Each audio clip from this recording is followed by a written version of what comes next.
It's your favorite day of the week, sucker. I've been better the last few weeks. Today we'll see how it goes. And look, DeMarco and I are matching. We're like twins. It's very exciting for you. I can tell you've been waiting for this for a couple of days. Yeah, you're excited for this. Yeah. Why are we 20? Well, you wore this at our Chalk Talk event, and I was Yeah. like, hey, I've seen that online. Should I order it? And I kind of felt you and felt how the material felt. Well, you felt the sweatshirt, yeah.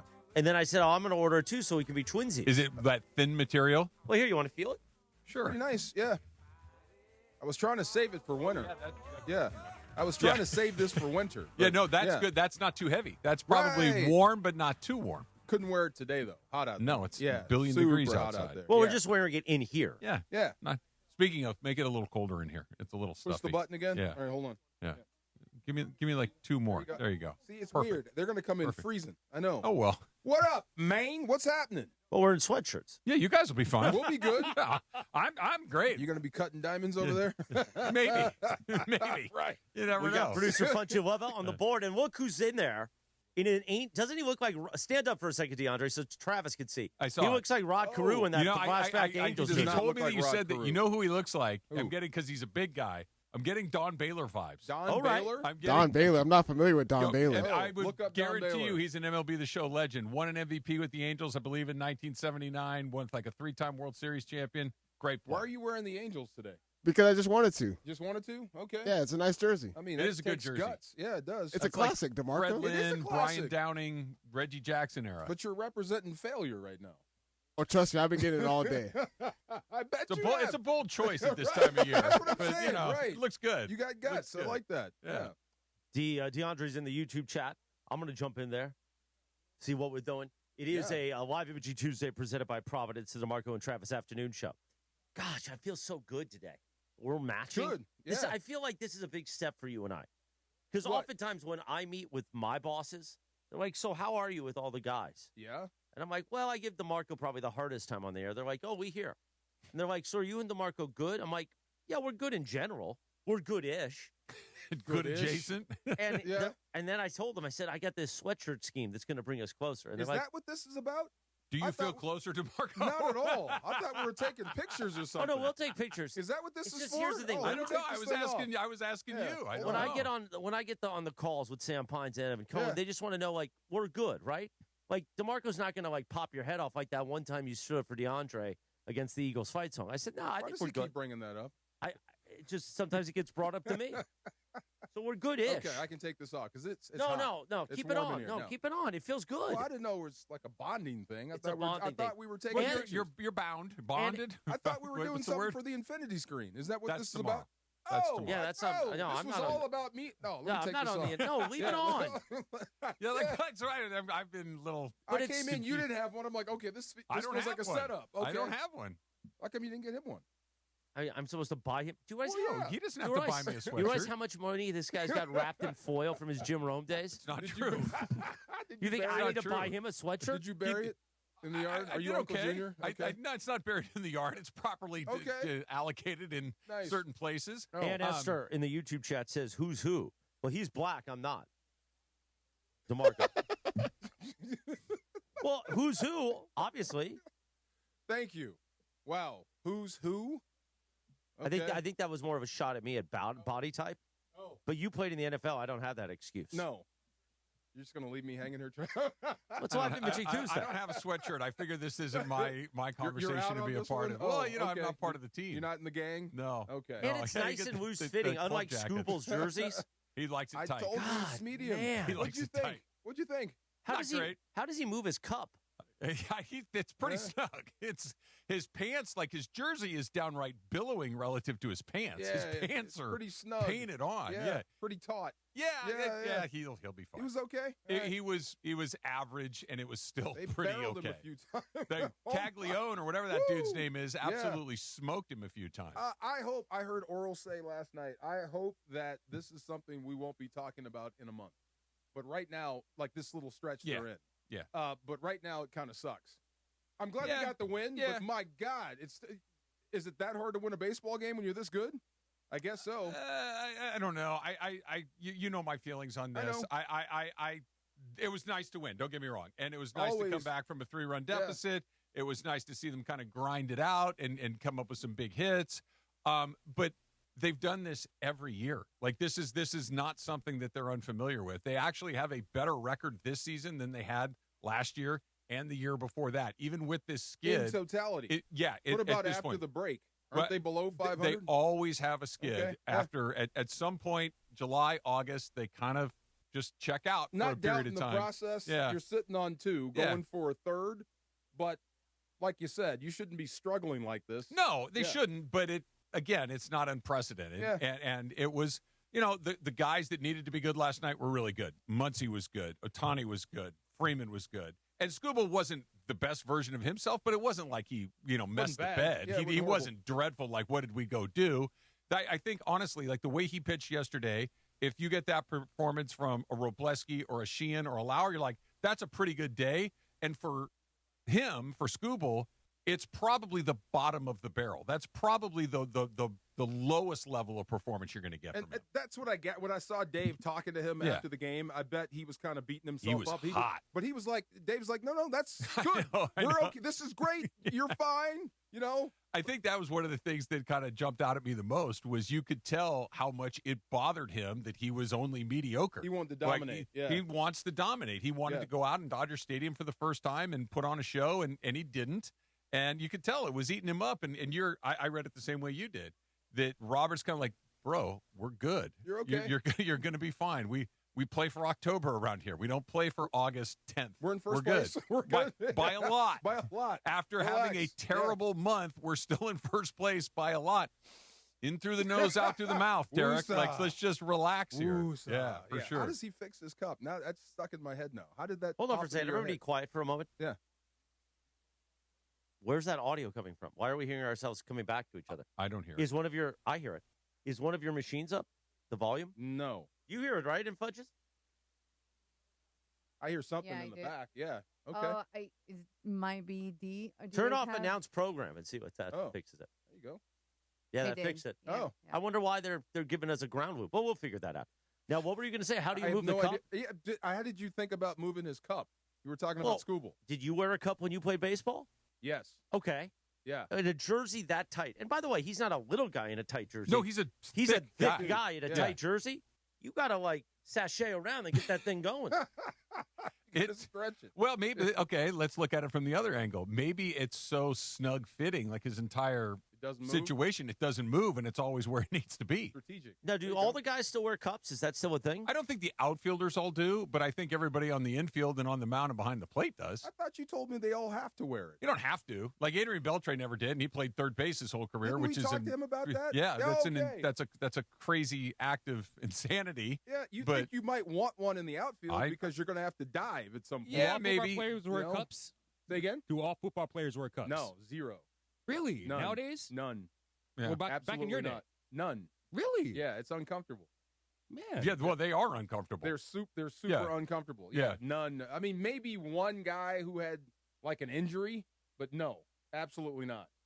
And you just you don't go there. If somebody goes below the belt, then it's no longer a football game; it's a fight. What happens though when you get hit in the skid each? It hurts. You take it. Is there retaliation though? I mean, if the guy did it on purpose, yes. And if you don't get him in that game when that goes around the tape, the next team will get him. You can't be doing that. Yeah, it's a coat of arms. Yeah, it's the unwritten rules. You can't be doing that stuff. I got caught on the goal line in New Orleans.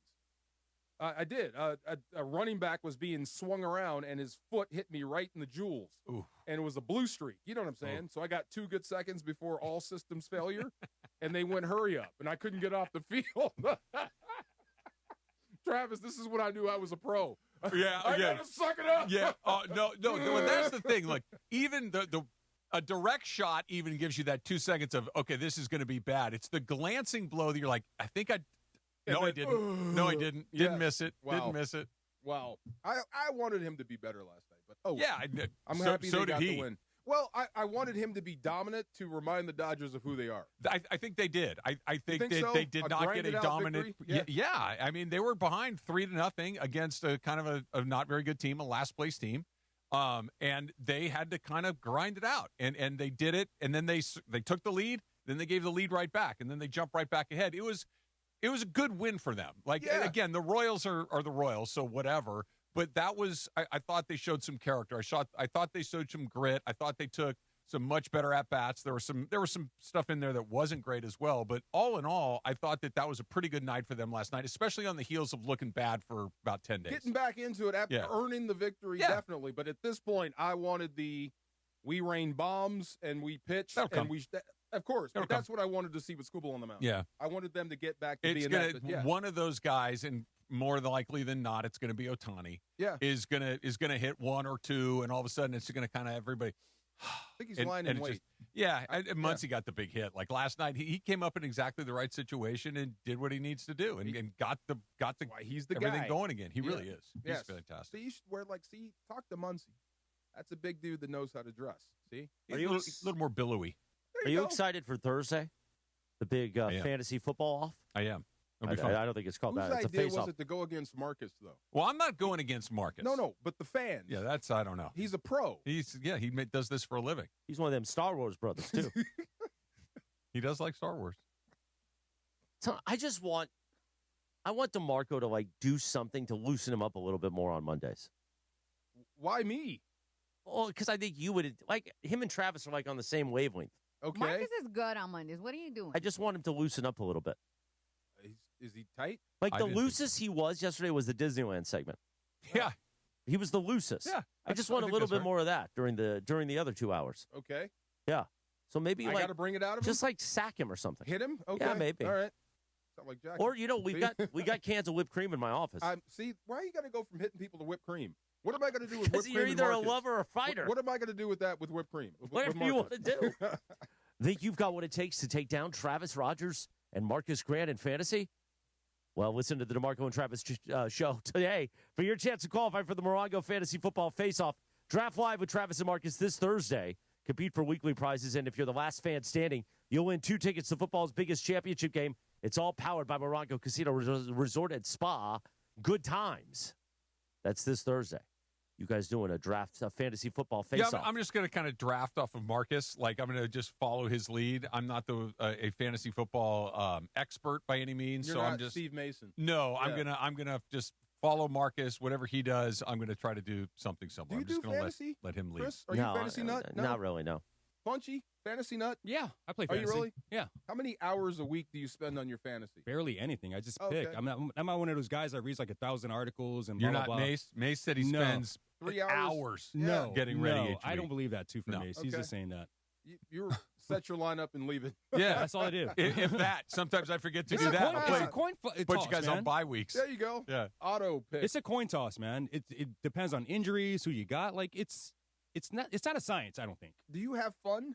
I do Is have the fun in yeah. the trash When I talk? win, yeah. By the way, Cappy is paying Marcus to run this fantasy football team with him. That's they could win $10,000. Ooh. Oh. And he's going to give Marcus half of it. There's some sort of scheme that Cappy's figured out, and he approached Marcus with it at training camp when they did a show together. And I thought Marcus would say no, because this is like asking Tiger Woods to hit golf balls for you. This is what Marcus does. Right. But Marcus was all in on it. All right. Oh. Well, hey, buck's a buck. There you go. You can go back to Disneyland. Yeah, but he can go anytime. No, that's true. Yeah. He is a Disney employee. No, he got really enthused with the Disneyland segment. He had a good yesterday. time. Yeah. It's a good spot. I couldn't see DeMarco at Disney. Can you imagine DeMarco wiping his head the whole time at Disneyland? I have a blast at Disney. Really? I love Disney. What's your Absolutely. attire? How do you what's your clothing? Dry suit? fit. Okay. Lots of dry fit. Big floppy hat? Just baseball a hat, cap? A hat, Keep but the sun I out have of your a face? beverage in my hand. Okay. Yeah. D, what's up? Oh, it's Pot D. We can't hear D. Oh, There we go. can you hear me? There we go. We got you. So I'm in Mike Trudell's guillotine league for the first time ever. Since it's on this subject of fantasy football, I don't know what to expect because I don't know how a guillotine works or anything like that. I know you get eliminated, week your by head week. chopped Just off. don't be last. Yeah. That literally, just as long as you don't finish last, you keep it surviving. Yeah. There's a lot of people in this guillotine league, man. So, 18. Yeah, that's a lot, man. Now, may I ask, because I don't know, what is a guillotine league? So typically in a league, if you and I are in the league together, you and I will play against each other in 1 week, and one of us wins, one of us is 1-0, the other's 0-1. In the guillotine league, all 18-team leagues, you post your score. Whoever has the lowest score, they're out. All of their players go back into the draft, so you could pick up, if I'm the guy that's last, and let's say I had Puka Nacua as my wide receiver, but I'm out. Now he's you available. could draft Puka. You could pick him up and put him on your team if you would like to do it. And then next week comes by, who's ever 17th, they're out. And then you just go down to the final week. So you cut one team every week. So somebody's only going to play 1 week of the entire season. Oh. That's fun. Yeah. Yeah. I like the fact that the players are available. Yeah, and so all the players that got drafted or they are on the cut team, they go back into the draft, and you have a pool of money that you can spend on those guys. The guillotine league. The guillotine league. All right. You chop it off. Chop your head off. Yes. Right.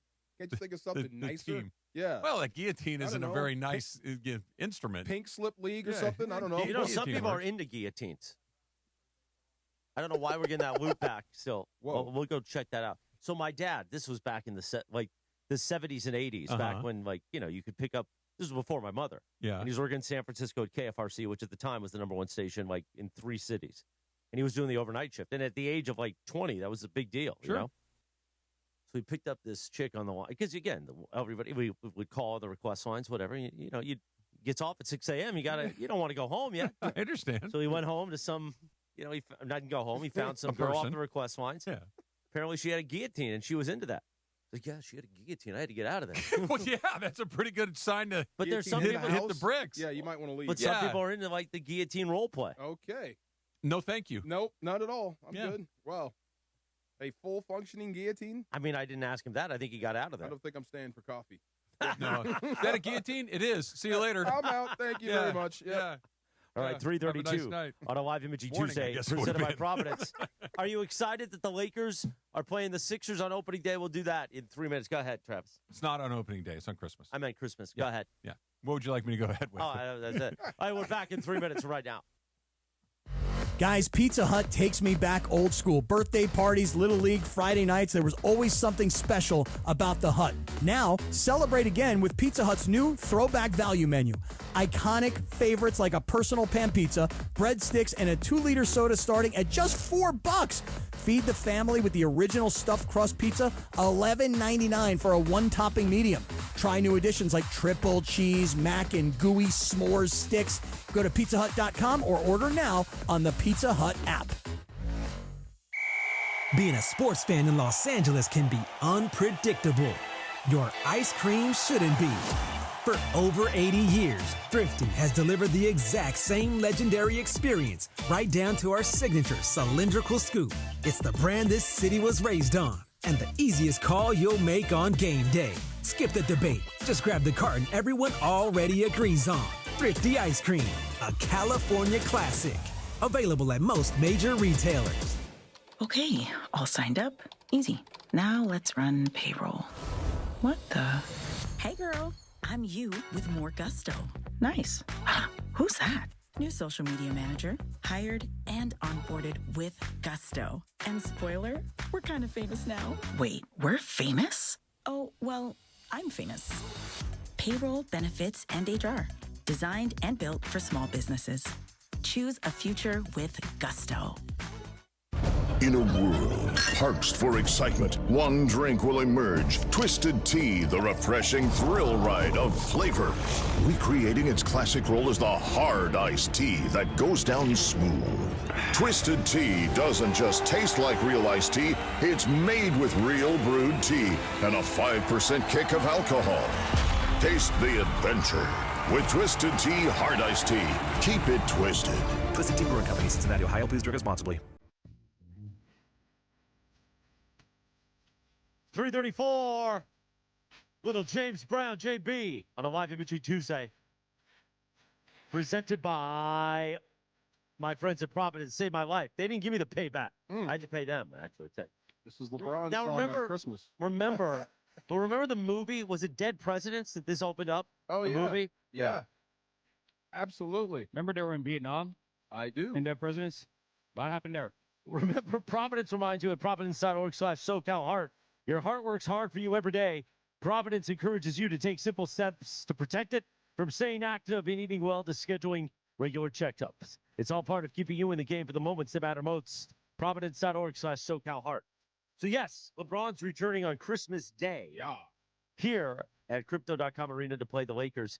It's a 2 p.m. game, which makes it interesting for you and me. I know. It's a big day. It is. It's a full day. So are you going to go to the Lakers game with me too? Are you inviting me? Well, I'm going. So you and I go to the Lakers game, then we walk over. Rams. Now remember that we're doing post game together. I know. Christmas night and pregame. Well, I won't be part of the pre. I mean, I can that day if you want me to. Lakers, Sixers. It's Christmas Day. That might be a little tough to get away. Can I put a pin in it for a day or two? If you want. Okay. I mean, I'll be here. Yeah. All right. Think he gets cheered or booed? Booed. I hope. I think it'll be a mixed bag. You hope? Is that why you want to go? I'm going to be here anyway for Rams, so I might as well get here a little bit earlier and it'll be a mixed go to bag. Lakers. It'll be a mixed bag. I just, people, there were so many people that couldn't wait for him to leave. And I wonder, are you going to show up to see him come back just so you can boo him? It's expensive booing. Yeah. You know what I mean? Yeah. Like, I think, first of all, I think sometimes we kind of skip over the fact that while there were a lot of people that were either excited to see him leave or indifferent that he left, I put myself in that last category. There are a lot of people that are enormous LeBron James fans. And then when he comes back, they're going to be excited to see him back. He did win a title. He did break the scoring record. Like, there were some good moments in a Laker uniform for him, for sure. Yeah. So I think that there will be a lot of, I think he'll get a standing O, but there'll be some booze. There'll be some booze in there too, because and that's just putting on a different uniform. That's how it always works. So all the passive aggressive stuff that goes through the media, it always gets filtered. There's always a reason why stories drop, all this type of nonsense. So what matters to me most is how you play. I want to see how he plays against the Lakers. He will come out, assuming health, yeah, and play his ass off. That will tell me everything I need to know. And vice versa. I want to see how Luka plays against him. Yeah. Because I want Luka to step up and say, I'm not losing this game. Yeah. You can't beat me here now. Well, that would be nice. I hope he can. The problem is the Sixers are very likely going to have the better team. The Sixers have better, on paper, a better roster, a deeper team. Yeah. Now they're on the road and everything. So, all that stuff kind of gets factored in. But to just say, I'm not going to let it, okay, but they got better guys. Good luck. It might sound crazy, but even if the Sixers win, I can understand that if they have the better team. But LeBron can't outscore Luka. He can't steal the show. LeBron cannot be the MVP of Christmas Day. It must be Luka. He might be. He's that will tell me he's one of those dudes that can dial it up when he needs to. Like Ohtani could do that, Kobe could do that. There are just certain guys that when it's everybody's watching, okay, watch this. Yeah, and LeBron's one of those guys. Puts up a 50 and walks out of town. The big question is: will DeAndre Hawkins be hosting a Lakers Talk special edition on Christmas afternoon here? D? Yes, I am. Oh, you are? Oh yeah, of course I will. Funchy's a little hot. Just bring him down just a little. It's a little hot in there. No, not me. It's DeAndre. I did bring him down. All right. Now settle down. Now I know we're on the subject of Christmas Day of Lakers versus Sixers, but do you guys know that this is for the opening night? This is the first time since 2019 that the Lakers will not be playing on opening night since LeBron James. Yeah, that's the LeBron effect, right? Before LeBron, no opening day. During LeBron, all opening days. After LeBron, no opening day. Yeah. It's not that complicated, right? 8 for 8 while he was here. The year before was the last time they weren't on opening day. The year after is the first time he's not. Now, I get it. Opening day is not like Christmas Day where you start playing games at 9 o'clock in the morning and they go all day long. So there's more spots to put these games because you're playing all of these games basically starting 4 o'clock West Coast time, so you only get a handful of places. So you got fewer to choose from.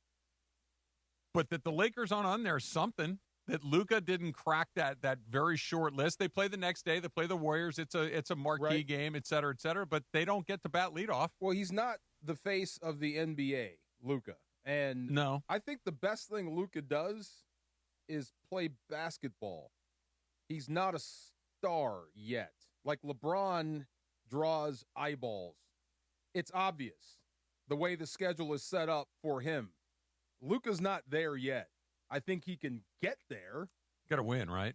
Yeah, you have to win here in LA. I think you can get there, but as far as like culture, personality, all that stuff, it's not there yet.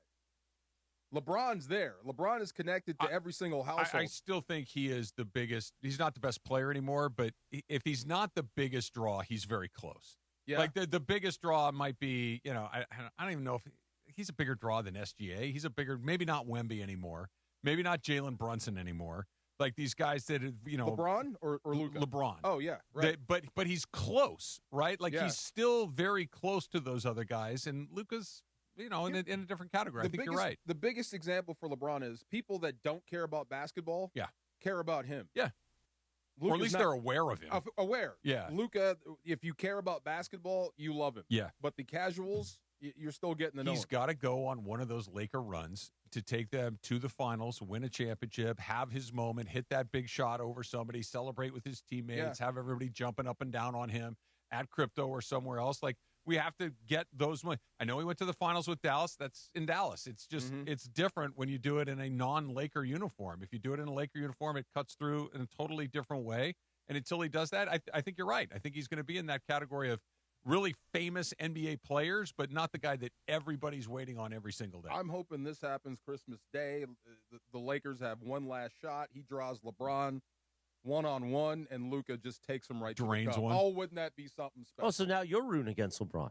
No, I'm rooting for the Lakers. All that right. would be nice to get over that. I like it. Yeah, I'm not rooting against LeBron. I got nothing against the guy. He's an unbelievable story. You have to know that, right? To be this I've always said he's number 2. long in the tooth. Jordan's 1. He's 2. Well, besides the talent, not to have anything else attached to his name in this day and age is unbelievable. Yeah, good for him. Yeah. Good for him. There's nothing bad I could say about LeBron except that you're just not Jordan. Not as a basketball player. At all. Yeah, right. no.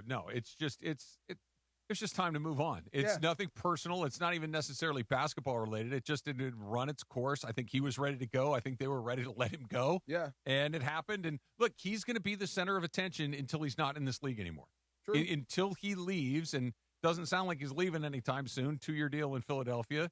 He's always going to be the center of attention. And in Philadelphia, maybe they're awesome, and we're talking about another championship for him. Maybe the whole thing doesn't work out at all, and it's like, oh, he made a huge mistake. Like, whatever it is, he's going to be the opening topic. Like the first take test, right? What is the first thing First Take talks about on any given day? It's going to be the Dallas Cowboys, or it's going to be the LeBron, or it's going to be the Lakers. Those are the three things that they talk about. So Gregory Arthur Bergman's walked into the studio. He'll join us for first pitch. But, and I made it a part of Wednesday's Open. I also ripped you on the air Wednesday morning last week after you sucker punched Bergie when Myles Garrett came on the show live from Rams training camp. I thought Bergie, it took great passion, great cojones to ask Myles Garrett the question he did. I figured you would see it that way. I thought so. And I was fine if you... Right? If you just would see that way. If you just wanted to let Bergie ask it, that's fine. But you couldn't do that. Like, oh, that's Bergie asking it him. as though Myles Garrett was going to squeeze his head till it popped off. Myles Garrett's not going to do that. You sure? Yeah, I'm sure. You're 100% positive? Yeah, I'm sure. Oh, okay. I don't think All Myles Garrett is going to get so upset that, God forbid. By the way, after Bergie did that, he opened up quite a bit. Just for the record. Then he talked about all kinds of fun stuff. What is he talking about right now? I don't really remember. What are you trying to do? Just saying it. Saying what? Because I said it on the morning show that morning. I had nothing to do with the question he asked Myles Garrett. No, I love the question he asked Myles Garrett. Why am I involved Because I wanted in to do it to your face. Because people think, oh, he's just doing it. To my face? Tell what you are you the way you behaved wasn't right. You threw Bergie under the bus. What are you talking about? Oh, Cappy's in there. Cappy's here? Bergie's a grown man. Look at Cappy. Cappy Bergie's a grown man. He asked the question. Yeah, why do you have to go like, oh, that's Bergman that answered it? Did you see that dude's shoulders? Yeah, that doesn't mean he's going to hurt. If he wanted to grab Greg Bergman, so you think he's going to hit him? Get the hell out of the way. So you think he's going to hit him? Myles Garrett could wreck me faster than I can wreck you. And by the way, if you. Myles Garrett tried to do that to Bergie, you wouldn't defend Bergie's honor? Hell no. You get out of the way. Absolutely. You asked the question, dumbass. But why is that dumb? He just asked him a question. Now, here was Do you know Myles Garrett? I don't think he's a hothead. Do you know him? Personally, no. I'm assuming that's the first time Greg had met him. Ask him that question. Yeah. 5 minutes. I applaud him for that. I figured you would applaud him for that. Yeah. Just like Cappy, since Cappy's in there now, handed Aaron Donald a signed autograph picture of Cappy at Pitt. Just like good. I don't remember what he did with Cooper Kupp. Travis, player right off the practice field. Yeah, really going to have a sense of humor right now. Well, he did, though. He was fine. He loosened up after that. After he's like, who is this crazy little dude asking me this crazy question? So what? Yeah. That's why we have the partnership. He asked the question. Yeah, but then you had to I have nothing to do with it. Yes, if you want to kill him, go ahead. You should take a bullet for your guy. If Myles Garrett did approach Greg, you should say, Myles, this is my guy, Travis, Gregory Arthur Bergman. If Myles Garrett grabbed Greg by the throat, were you going to help? I'm going to stay away from Myles Garrett. See, that's not right, guys. That's not right. Right. I figured you would love that question. I did love it. So he now, asked. Here was my only he asked beef. a crazy question, and you ripped me. Here's my only beef, and this we said to Greg the next morning when we played it back. That sounds very Florida, doesn't Greg didn't put his chest out. He kind of like, well, you know who Justin Herbert is, right? Like, he asked a ham-fisted question, and you're ripping me about it. Well, I like the question, but he should have put his chest out a little bit more. Like, but hey, I'm asking what do I have to do with it? Because Chris? of how you act. How you acted. It was ham-fisted, right? Yeah. Okay, so you could just said, hey, this is my guy. I tried to help him. Oh, how did you help him? Make him laugh. Oh, okay. He didn't know. Who is this little dude asking me a crazy question? Why is he got to be a little dude? Did you see the way he looked at me? Like, who is this cat? All right. Is this your buddy? Well, he is your buddy. That's why I said. He's on the show with you. This is Greg Bergman. He asked you a question. Answer it. All right. Yeah, but I find it funny you're ripping me. No, I am ripping you. For what? Because of the, this is Bergie. Right. Defend your guy. Don't ask dumb questions. Okay. Go ahead, Travis. You guys see where Reggie Smith is going to have his bobblehead day in a couple of days? Is he really? Yeah. No. Is he still alive? Oh, yeah, he is. I've done this bit before. Yeah. He's still alive. You did a Reggie Smith bit before? I said I thought he passed away. No, Reggie's with us. Yeah. Yeah. Well, they got the guy. Yeah. That pursuit's over. Yeah, they finally got it. The guy. Is a fun. Oh, it went to the 60s. Yeah, man. Oh, it's in Ontario. Car ran out of gas. He's not like the other dude that filled up in the middle of the one that filled up. He filled up his gas tank? Yeah, in the middle. He stopped. Bold They choice. lost If him. they're going to let you do it, why not? Well, they lost him a little bit, Right. so he did it while they got. Did he get out his card and swipe and get his points? It looked like he did. Stuff, yeah. By the way, the place now is 7-Eleven. Funky and Ice Place. A 7-Eleven For gas? They roll it back 11 cents if you're a member. Oh, that's wow. I didn't know nothing. that. 11 cents per gallon. I had used my Ralph's card. I had 80 cents off. Yeah, I think Albertsons will let you take a discount at Chevron. I think you get like 20 cents a gallon off. Yeah. Stops at 25 gallons. You know, in his neighborhood, he's got those Ralph's Fresh Fare. Where the apples we are do all have shiny. a fresh fare. Yeah, we the do have apples, a fresh fare. apples are all I'm an shiny and Albertsons stuff. man. Is though. that what it is? Fresh fare? Yeah. That means you have. Oh, fresh fares are the nice one. Yeah, okay. you go to certain neighborhoods, they ain't got no fresh fare. Yeah, that's true. The Okay. apples aren't shiny. I'm a regular Albertsons man. That is not Good I'm apples, I'm a Getting Sater out Brothers of guy. I know. The good meats at Stater Brothers. Oh, very good meat. State certified meat cutters. I see the commercials. All right, 347 Bergie's next on a Live Imaging Tuesday, presented by Providence. But DeMarco tells about our friends at Pechanga. Pechanga Resort Casino is once again in the running for USA Today's 10 Best Reader's Choice Awards, nominated for Best Casino outside of Las Vegas and the Best Casino for slot machines. With 5,500 slot machines, incredible restaurants, luxury hotel accommodations, championship golf, right, Trav? Non-stop entertainment, Pechanga delivers an experience unlike any other. Show your support by voting Pechanga by voting at pechanga.com/vote. You can vote every day through August 24th and help Pechanga take home the national championship, the national title. Visit pechanga.com/vote right now. Why do we grill to order at Waba Grill? It's just better for you. Waba Grill. It's flavorful. Pick me up and never put me down. It's quality. It's fresh. It's spicy. Introducing our new Chili Crisp Dumplings. A spicy twist on a Waba favorite. Bold, crunchy, and tossed in fiery chili crisp. Get yours now, only at Waba Grill. It's for you. You know, in sports, you got to have the right team in your corner. Same goes for after an accident. That's why when people ask me who'd I call, it's easy. I tell them my guy, attorney Big Al. Big Al and his team have been helping accident victims across California for more than 15 years. 1-800-HURT-123. That's 1-800-HURT-123. They're available 24/7. 1-800-HURT-123 or check them out online at attorneybigalca.com. Attorney Big Al is attorney Ken Klein based in Los Angeles. We all hear the radio ads about the IRS. They tell you to be afraid, to be scared, and they try to frighten you into calling. I'm not here to do that. Tax Relief Advocates is different. TRA is here to tell you that if you owe money to the IRS, whether it's $5,000, $50,000, or $500,000, we have a solution. It doesn't matter if you're sitting in your car, at work, or with your kids. No matter where you are, call now. 800-575-6759. Don't lose hope. TRA can eliminate or reduce what you owe to the IRS. Generous programs are now available that can give you a fresh start. Our passion is taxes and helping individuals fix their IRS problems. We have over 1,000 5-star reviews on Google and an A+ with the Better Business Bureau. You don't need to be afraid of the IRS any longer. End your tax nightmare today by visiting us online at TRA.com or call 800-575-6759. That's 800-575-6759. Tax Relief Advocates. Real solutions for real people. 3:50 on a Live MG Tuesday, presented by Providence, Travis's favorite day of the week. Providence reminds you great teams know how success comes from preparation. The same is true for your heart. Providence encourages you to know your numbers, stay active, and make heart-healthy choices that can help keep you in the game for years to come. Providence.org/SoCal Heart. Little Rolling Stones, huh, Punchy? Yes, sir. I like that. Thanks. I didn't know you were a Stones guy. Love Mick Jagger. Crossfire Hurricane. Yes, sir. Well, it's that time. He does 47 Dodger segments a day on this station. And you watch, the day starts. Only 3 today. With the Blue Review, hosted by Marcus Grant and Gregory Arthur Bergman, presented by LAX, that he gets on here and does first pitch in the afternoon. That's the afternoon edition. The one and only, the man who DeMarco doesn't have his back. Oh, shut up.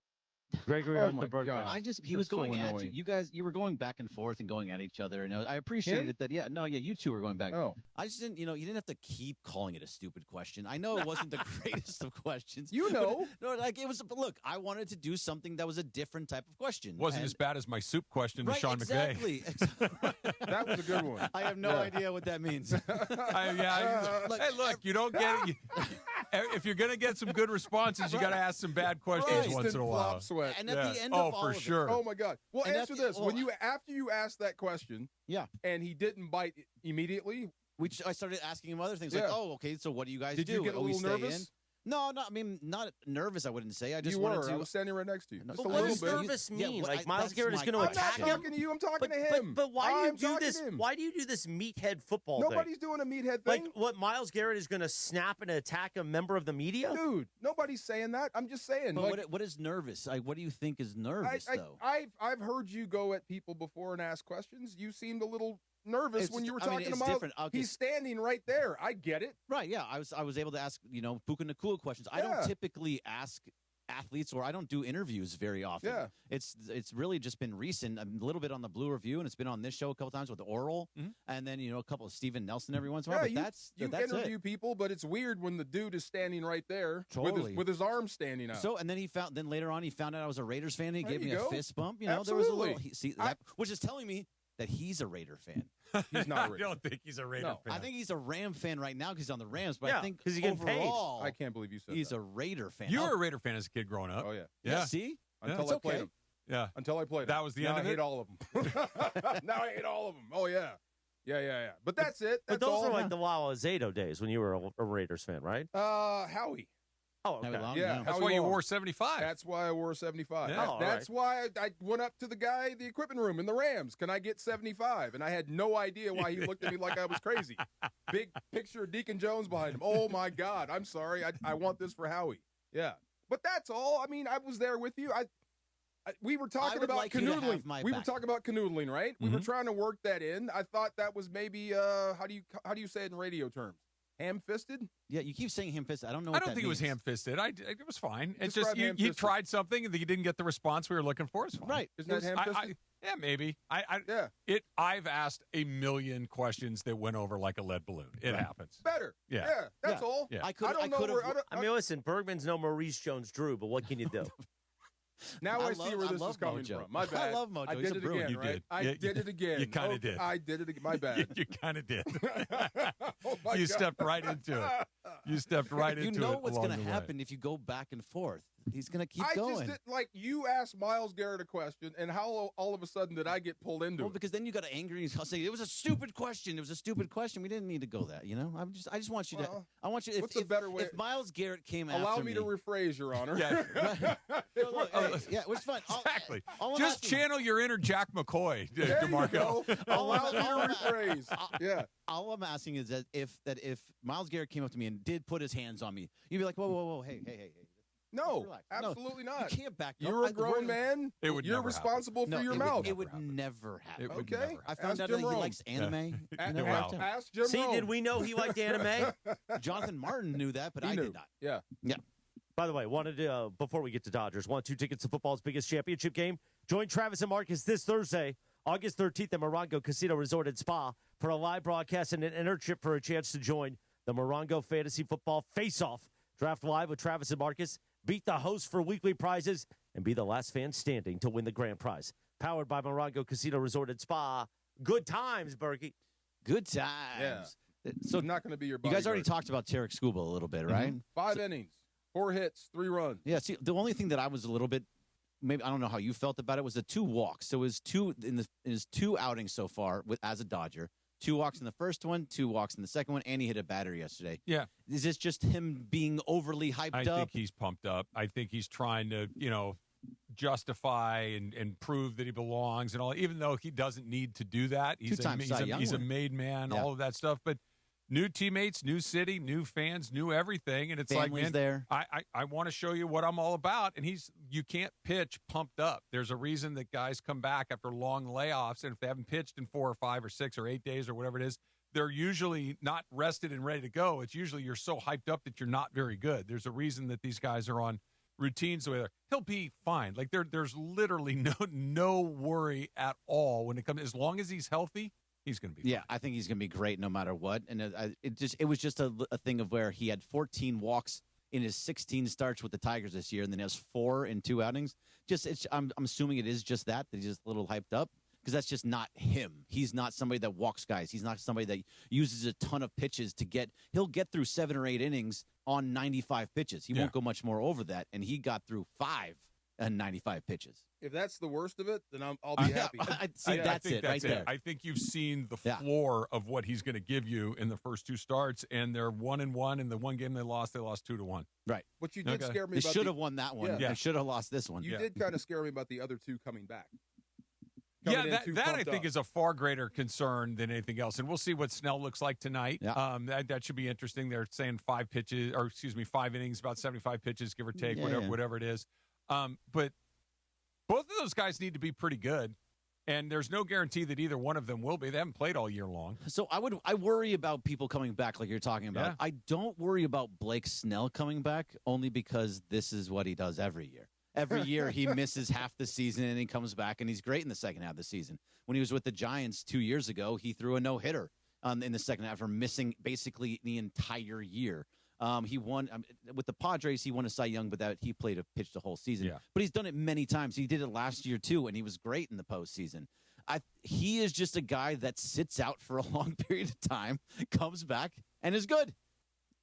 He may not be good in tonight's game. I'm not saying he's not going to be good. It's just I'm having a hard time kind of characterizing how I feel about this. I really am. No, it shouldn't be this way. It's really, really bizarre that these guys are there for a third of the season. It's not baseball. It's just it feels weird. Yeah, and I'm not saying it's bad. It is. They're not breaking any rules. He's a great pitcher. I want him on my team. All these things, but it's like, okay, it's literally like you got these guys here that are just fluffing this up, ready to go until then. It's like, okay, we're almost to the good part. All right, bring in the real guys, and then they just close out the show. And I mean, again, no rules are being violated, but the spirit of it is being violated. It absolutely is, but they did everything that they wanted. They knew what the back end of the bullpen or the back end of the rotation was, where it was Emmett Sheehan, Justin Robleski, Eric Lauer, Roki Sasaki, and 3 of those guys are starting to fall apart. One of them is in AAA. One of them should probably not make too many more starts than Justin Robleski. Eric Lauer was terrible in his last start. And then so they say, okay, they're starting to be bad. Okay, now let's bring Snell back. Okay, now let's bring Tyler Glasnow back. He's already had 2 rehab assignments. Trade for the best pitcher in baseball.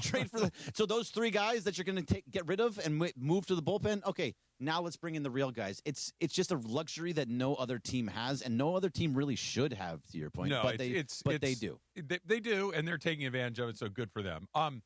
Can we? I don't know if it's a petition. I don't know if it's just talking about it every day or what, but there really does need to be some sort of intervention with Andy Pajes and his challenging. What is he doing? Like, to the point where Dave Roberts needs to say, Andy, the ABS system no longer is applicable for I'm you. surprised You it's don't. taken this You long. don't get. He's so bad at it. So bad. So he was bad last night. Obviously, lost the second one, and then it screwed him later. He struck on a pitch that was a ball. That was the baseball god saying, here's one for you. That's what. By the way, Miggy had a bad call as well. It was terrible. It was terrible. The Dodgers, they're so good in the margins. They're so good at doing the little things better than the other teams are, whether it's scouting and all this stuff. They're just really, really good at the stuff that everybody can be good at, but they're really good at it.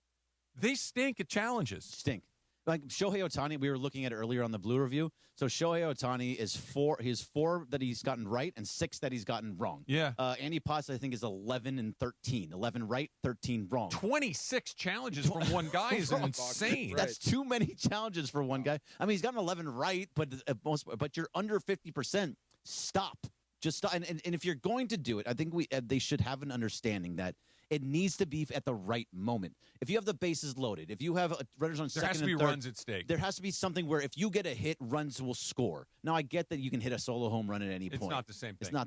Otherwise, you save it for the end because it could have cost Edwin Diaz a save because of something happened. The only time to challenge early in the game is if there are runs at play. Yep. Like if there's runners in scoring position, if there's a chance to, but if it's nobody on and one out in the second inning, like Pajes yesterday or whatever it is, and we challenge, like, what are we doing? Right. Like I was going to say, what if you know you're right? But obviously he doesn't. But he doesn't. Yeah. Like, look, if you're getting it right, then go ahead, knock yourself out. But he well doesn't below know the 500. strike zone well enough to do it. You And can't tell him no more challenges? I would. They should. I would. Why haven't you told him that? I don't know. By now? More. You're no longer in a situation where like, oh, we're just trying things out with this ABS system. No. You've been doing it for long enough that you should know when and when not to use it. And honestly, Eric Carroll should just go down there and be like, Pajes, stop. These are the rules to challenging, because he talks about it on the broadcast constantly. And he's right. He is right. Runs at stake or late in the game. Yep. Those are the two times to do it. Otherwise, it's selfish. It's just it's a selfish play.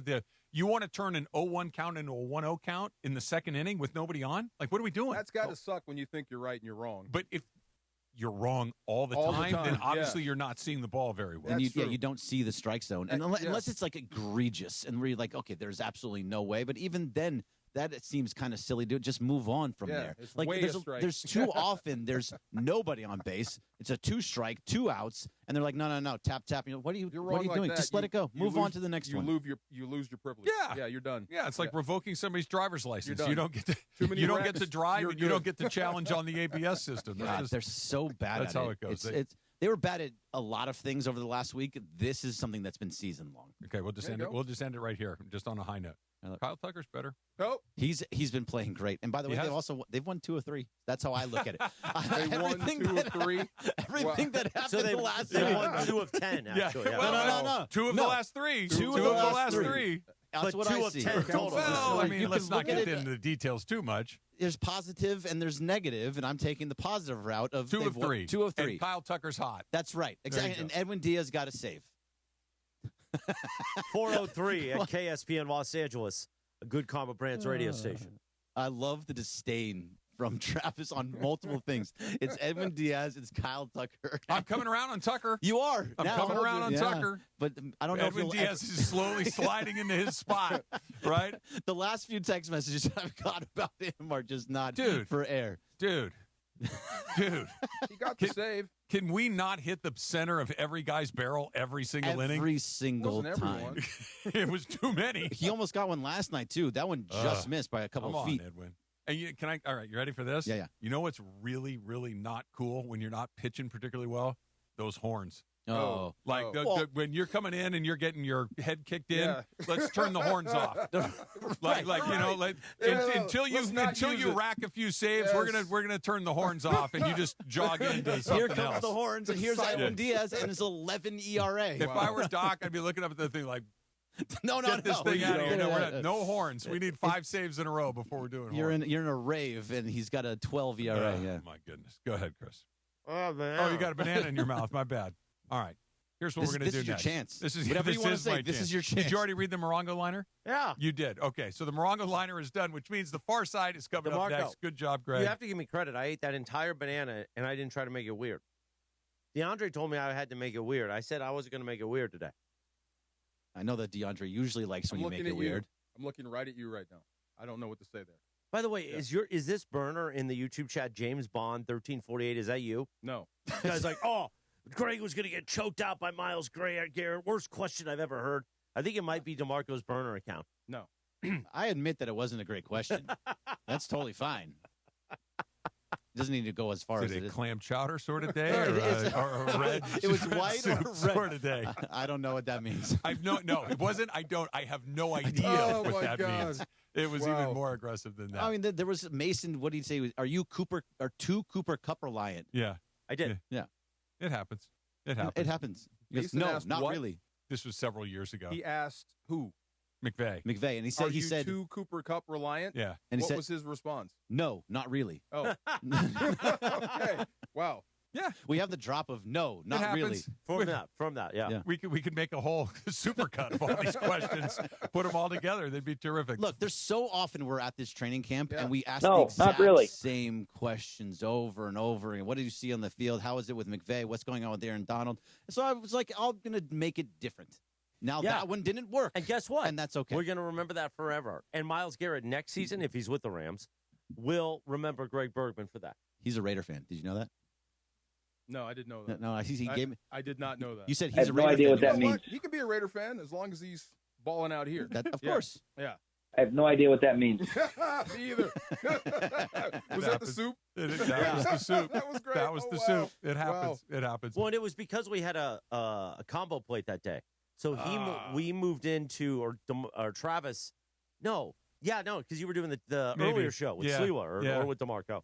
I think it was with Sliwa. You slid later in that day, so McVay had to come on with you.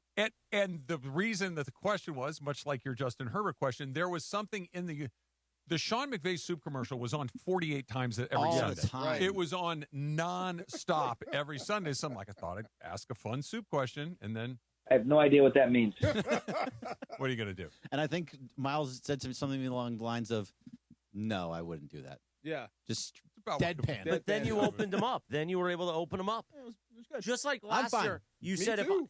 if I had told Les Snead 14-3, he was going to be mad. You told me that. He ended up loving it.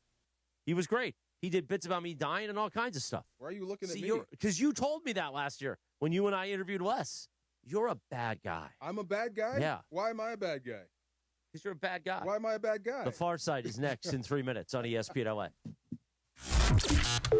And caller number 7 right now. Caller 7 at 877-710-ESPN. You win on the DeMarco and Travis Afternoon Show. One spot to be in the Morongo Fantasy Football Face-Off. This Thursday with Travis and Marcus at Morongo Casino Resort and Spa. Caller number 7, 877-710-ESPN. You get a spot now.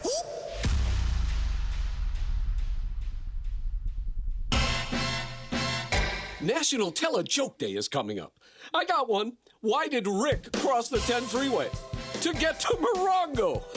Now your top reasons to visit Morongo. We're the Fantasy Football HQ for draft parties. Book your draft party today. Number 2. We're giving away a 2026 Mustang GT Fastback. Earn entries now, and you could drive off a winner the 31st. And the number 1 reason. Good times. Morongo. Good times. Hi, folks, it's Oral Hershiser, and I couldn't be prouder or more excited to introduce the new Oral Hershiser Chevrolet here in beautiful Chino.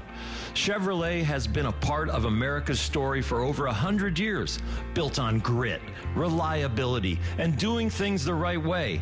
And that's exactly how we are going to earn your business at Oral Hershiser Chevrolet. So come on in, say hello, and let us earn your trust. Oral Hershiser Chevrolet. Bulldog tough, Chevy strong. Hey guys, Sedano here, and summer's here. Everyone's getting together. So why are you still living with those same old floors? Upgrade with Hernandez Wholesale Flooring. They've got millions of in-stock options, including CoreTech, the original 100% waterproof, kid-proof, pet-proof, luxury vinyl flooring in stock and can be installed in a few days. Visit the showroom next to the Commerce Casino off the 5 freeway or online at HernandezWholesaleFlooring.net. Hernandez Wholesale Flooring. No games, no gimmicks, because no sale beats wholesale.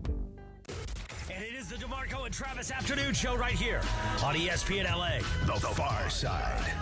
And it's time for The Far Side, presented by our friends at Highlands. The Far Side. Weekday afternoons at 4 p.m. Time for The Far Side with DeMarco Farr, right now on the Travis and DeMarco Afternoon Show on ESPN LA. So I was out at the joint practice today and saw a lot of people. Bumped into Everett. Oh, Big yeah? dude, absolutely. I asked, like, what do you do all day? He said, play pickleball. Yeah, that's my kind of guy. Okay. Yeah, I said, what do you do, like, to make money? He goes, nothing. I thought he sells real estate. Is he not doing that anymore? I guess, but we saw Trey Wingo at the last day of camp. He said he divorced winter. He will never see another cold day in his life. I respect that. These are my role models. All right. But I did bump into a dude that I have the ultimate amount of respect for. Have you ever heard the name Leroy Glover? Sure. Okay, Leroy Glover was one of the best DTs of my era. Was he on the Saints? He was on the Saints, the Cowboys, started out with the Raiders. Do you know he's on the all-decade team for the 2000s? Right. Didn't know that. And he's not in the Hall of Fame. Yeah. Yeah, he's the guy that's not even being considered for the Hall of Fame. And it really, really freaking bothers me. And that's – I've got a little problem with the Hall of Fame, and I feel differently because it's guys I played with and against during my era. I wasn't watching these guys on Sunday from the couch. I had to line up against them, with them, or talk to my guys that were playing. Leroy Glover should be in the Hall of Fame. 6 straight Pro Bowls, 4 All-Pro selections, led the NFL with 17 sacks in 2000 as a defensive tackle. Right, we're giving Aaron a lot of credit for being a disruptor. Leroy was every bit that. He told me something else. He's never played with an all-pro quarterback. He's never played with a Pro Bowl quarterback. Really? I asked him, I said, how many first-round quarterbacks have you had in your life? He goes, none. The first one he had was Sam Bradford when he was an executive for the Rams. Oh, okay. Right. And Dallas, when he was there, they had, like, Quincy Carter. Oh, boy. Chad Hutchins? Is that his name? Steve Hutchins? There was Drew Hansen. Yeah, Chad Hutchinson. Chad Hutchinson, Drew Henson. Yeah. A list of just all these rag-arm quarterbacks. And I felt so bad. And they were like number 1 in defense 3 years in a row and nothing. And he's sitting on the outside looking in. Like I said, he's on the all-2000s team. I played D-line. I know how hard that is. If you're playing inside, you don't get to run around offensive tackles. Mm-hmm. You don't get clean one-on-ones. It's nasty in there. He wasn't just good. He was one of the best defensive tackles of his generation. Another guy, and this is how we got on the conversation, was Anquan Bolden. I brought this up yesterday watching Fitz go in, and I thought his speech was awesome. But when they cut to Anquan Bolden, just my heart hurt. It really did. Like, oh, my God. Like, this is the guy that mentored that dude, and he's sitting here watching him. 1,000 catches, almost 14,000 yards, 82 touchdowns, 202 games, and he's a Super Bowl champion. With the Ravens? Yes. Yeah. I mean, what are we doing? He came into the league. He had 101 catches as a rookie. That's a lot. Yeah, he's been a baller. I mean, but the thing is, some of these guys just get lost in the shuffle. And then, obviously, there's Torrey Holt. That just bothers me because if it wasn't Bruce, it was going to be Holt. And then it became more Holt than Bruce, and Bruce is in the freaking Hall of Fame. Yeah. And guess who was slinging him the football? A Hall of Kurt Warner, Famer. who's in the freaking Hall of Fame. It just didn't make sense. So like I said, when you talk about guys that are hot, guys that were dominants, it's not just one great season. These guys were freaking dominant players. And I hope to extend from that conversation yesterday that more player input could be needed to get these guys into the Hall. I think it makes a powerful case that your peers saying this was the guy that was the most difficult to deal with, or this was the best guy that I ever played with or against, I think is a very, very compelling argument.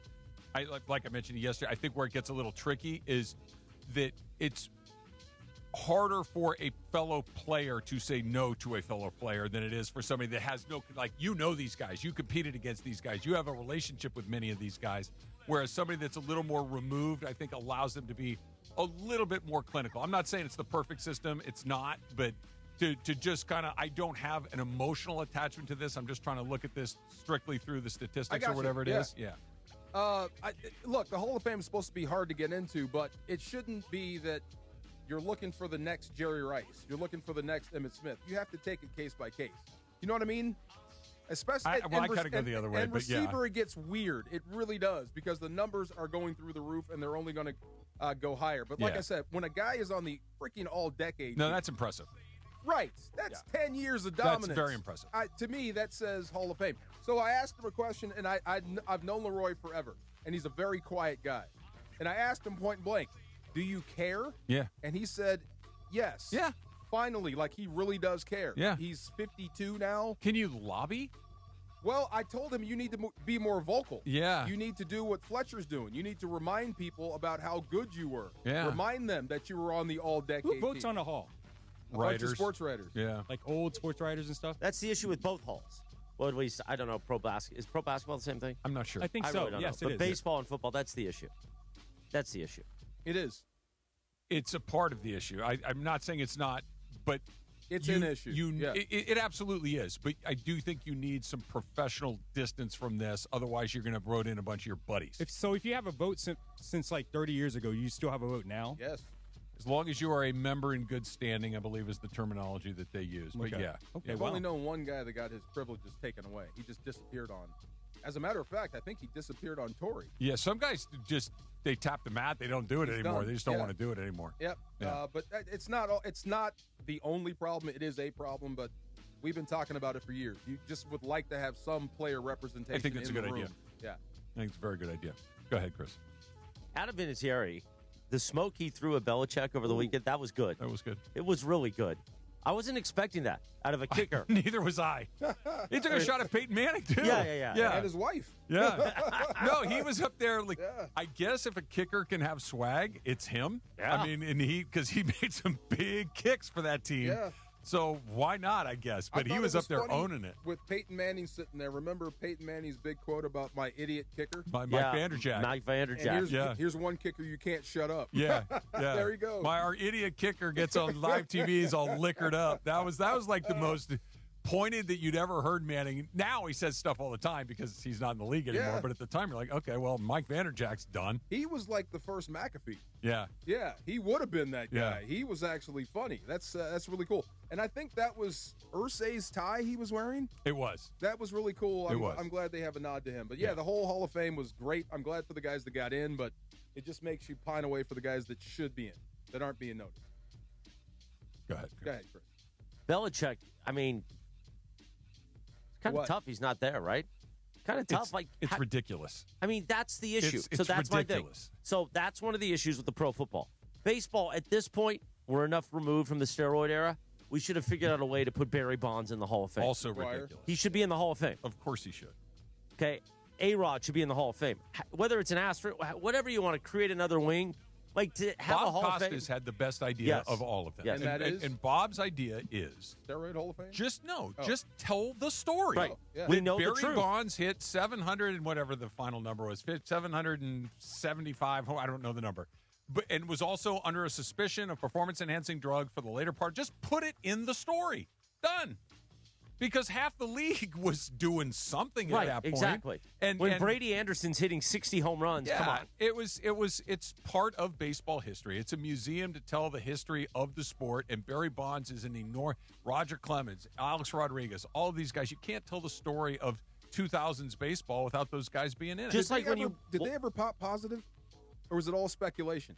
Because a little bit of both. Well, depending A-Rod on- admitted to it finally. yeah, it would help if they admitted it. They showed up in was it the Mitchell Report? Yeah. I think it was the Mitchell Report. And then, guys have always kind of wink, nudge. I never said it without having, like, McGuire apologized later for doing Giambi apology. Like, they all kind of circled back in their own weird ways to do it. Bonds has remained steadfast that he never knew that he was taking anything illegal. It was just his head that got so giant that, The only guy that's Looked the same to me. that's been forthcoming is the guy that you could care less what he says, is Canseco.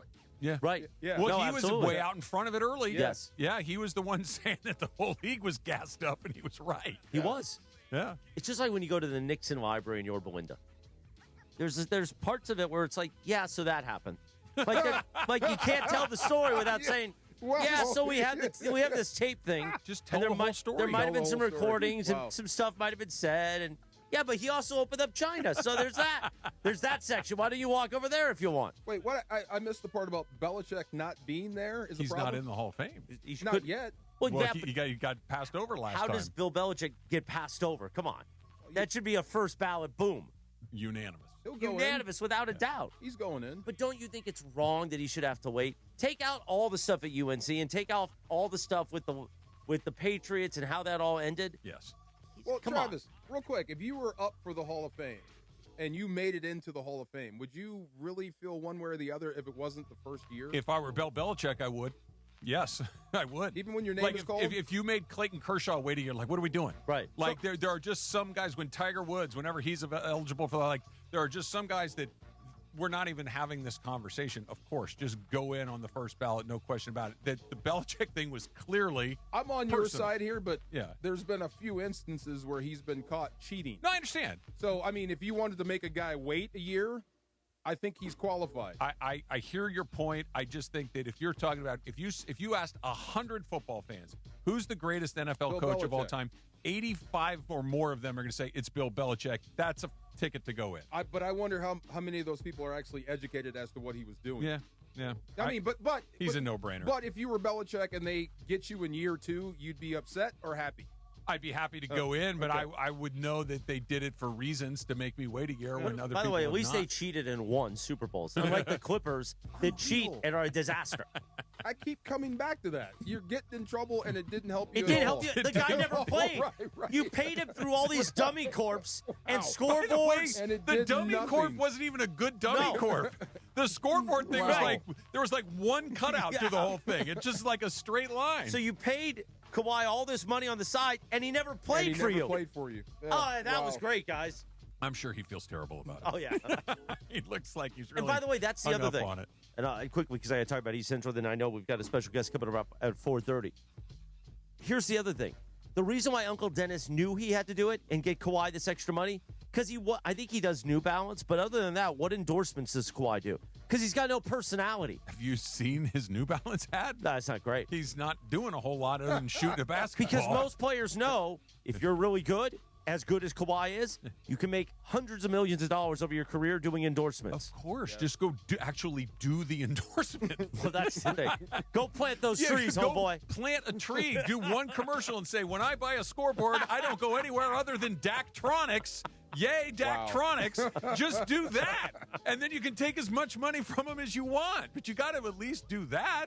You can't be Vito and no-show job and sit there and eat pizza and watch the construction Remember when site. DeMarco started here? He did a lot of no-show jobs. Whatever. 422. Let me tell you about our friends at East Central. My downtown LA home away from home. So is Cappy's. We're there tonight at East Central. Last week, Sua Cravens was running around East Central. They got the giant hand in each hotel room. The biggest hotel rooms in downtown LA. So if you're like Trudell, where he just had to be on a cruise to Alaska with his family in one room, and he was worried about getting down with his wife because the kids were in the room, so he couldn't. And he told us this morning on the morning show, it didn't happen at all. He was shut out. Go to the East Central. You can have a room for your kids and a room for your family. Get one of their suites. Plenty of room to get down if you want to. And don't be like Tony Romo. Don't drink and drive, kids. So if you're going to a game this fall, if you're going to a Sparks game this summer, if you're going for a great concert at LA Live, go right across the street. Literally, you walk across the street, there's the East Central Hotel. They got the Nixo Lounge, the beautiful gym. They'll take care of you. The biggest hotel rooms in downtown LA. They got you covered at eastcentralhotel.com. Cappy and I's home away from home. 423. We keep rolling on a live Imaging Tuesday presented by Providence on the DeMarco and Travis Afternoon Show. Oh, hey, Sarah. Did you hear my daughter Katie got Camper of the Week? That's a big deal. We got a big deal too, right, Mom? Honey, shh. What's that? Okay, that Hyundai Santa Fe, I only paid. Nice. Deal's so right, it almost feels wrong. The Hyundai Getaway Sales Event. Get 0% APR for 60 months, plus 0 payments for 90 days, or 1.9% APR for 72 months on the Hyundai Tucson, Tucson Plug-in Hybrid, Santa Fe, or Santa Fe Hybrid. During the Hyundai Getaway Sales Event. Offers end September 8th. Call 562-314-4603 for details. The LA Card Expo returns August 15th and 16th to the Warner Center Marriott in Woodland Hills. Sports cars, Pokemon, TCG, autographed memorabilia, rare finds, and more, all under one roof. With over 150 vendor tables, there's something for serious collectors, casual fans, and the whole family. Show hours are Saturday, August 15th, 9:30 to 5, and Sunday, August 16th from 10 to 4. For tickets and info, visit lacardexpo.com. That's lacardexpo.com. Don't miss the LA Card Expo, August 15th and 16th. Head to Waba Grill for $5 happy hour weekdays starting at 2 p.m. Choose from 5-piece dumplings original or chili crisp or a spicy boom boom taco. Pair it with your favorite premium beverage, including our new strawberry watermelon lemonade refresher, both for just $5 only. Pool! Twisted Tea Hard Iced Tea turns any day into a legendary adventure. It's smooth and refreshing real iced tea with just the right kick of alcohol. Twisted Tea Hard Iced Tea. Keep it twisted. Twisted Tea Brewing Company, Cincinnati, Ohio. Please drink responsibly. We expect our information in real time. US Med carries continuous glucose monitors, which provide real-time readings of blood glucose levels. US Med is an approved provider for Medicare and over 500 private insurers. So call 888-665-0696 today for a free insurance and Medicare benefits check as easy as... That's 888-665-0696. Shohei Ohtani's interpreter was fired today. Ippei Mitsuhara ran up gambling debts to a Southern California bookmaking operation. The inside story of the biggest scandal in modern baseball. He was absolutely bananas, the amount of bets he was making. I've never seen anything like it. From 30 for 30 podcasts, this is The Betrayal of Shohei Ohtani. Presented by Gusto. New episodes available now. Listen wherever you get your podcasts. This is the story of the one who keeps multiple buildings running smoothly day after day. Plumbing that flows, HVAC that hums, cleaning supplies that keep surfaces sparkling. That's why she counts on Grainger. With easy reordering online and 24/7 support, Grainger helps her keep the products she needs on hand. So shelves stay stocked and buildings stay ready. Call 1-800-GRAINGER, click Grainger.com, or just stop by. Grainger, for the ones who get it done.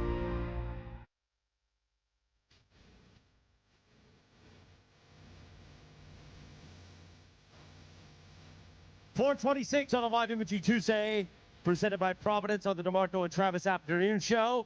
Providence at providence.org/SoCal Heart.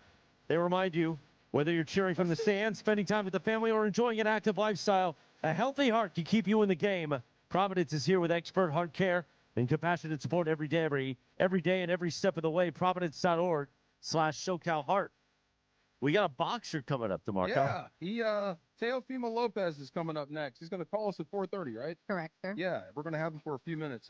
He is getting ready to fight Rolly Romero. And this is a great... Travis, would you ever... G-Fish would be your best friend, right? I guess? Sure. Would you ever fight your best friend? You didn't say me. well, you know. Let me ask the second part, because I know you would. Would you ever fight your best friend? No. Okay, yeah.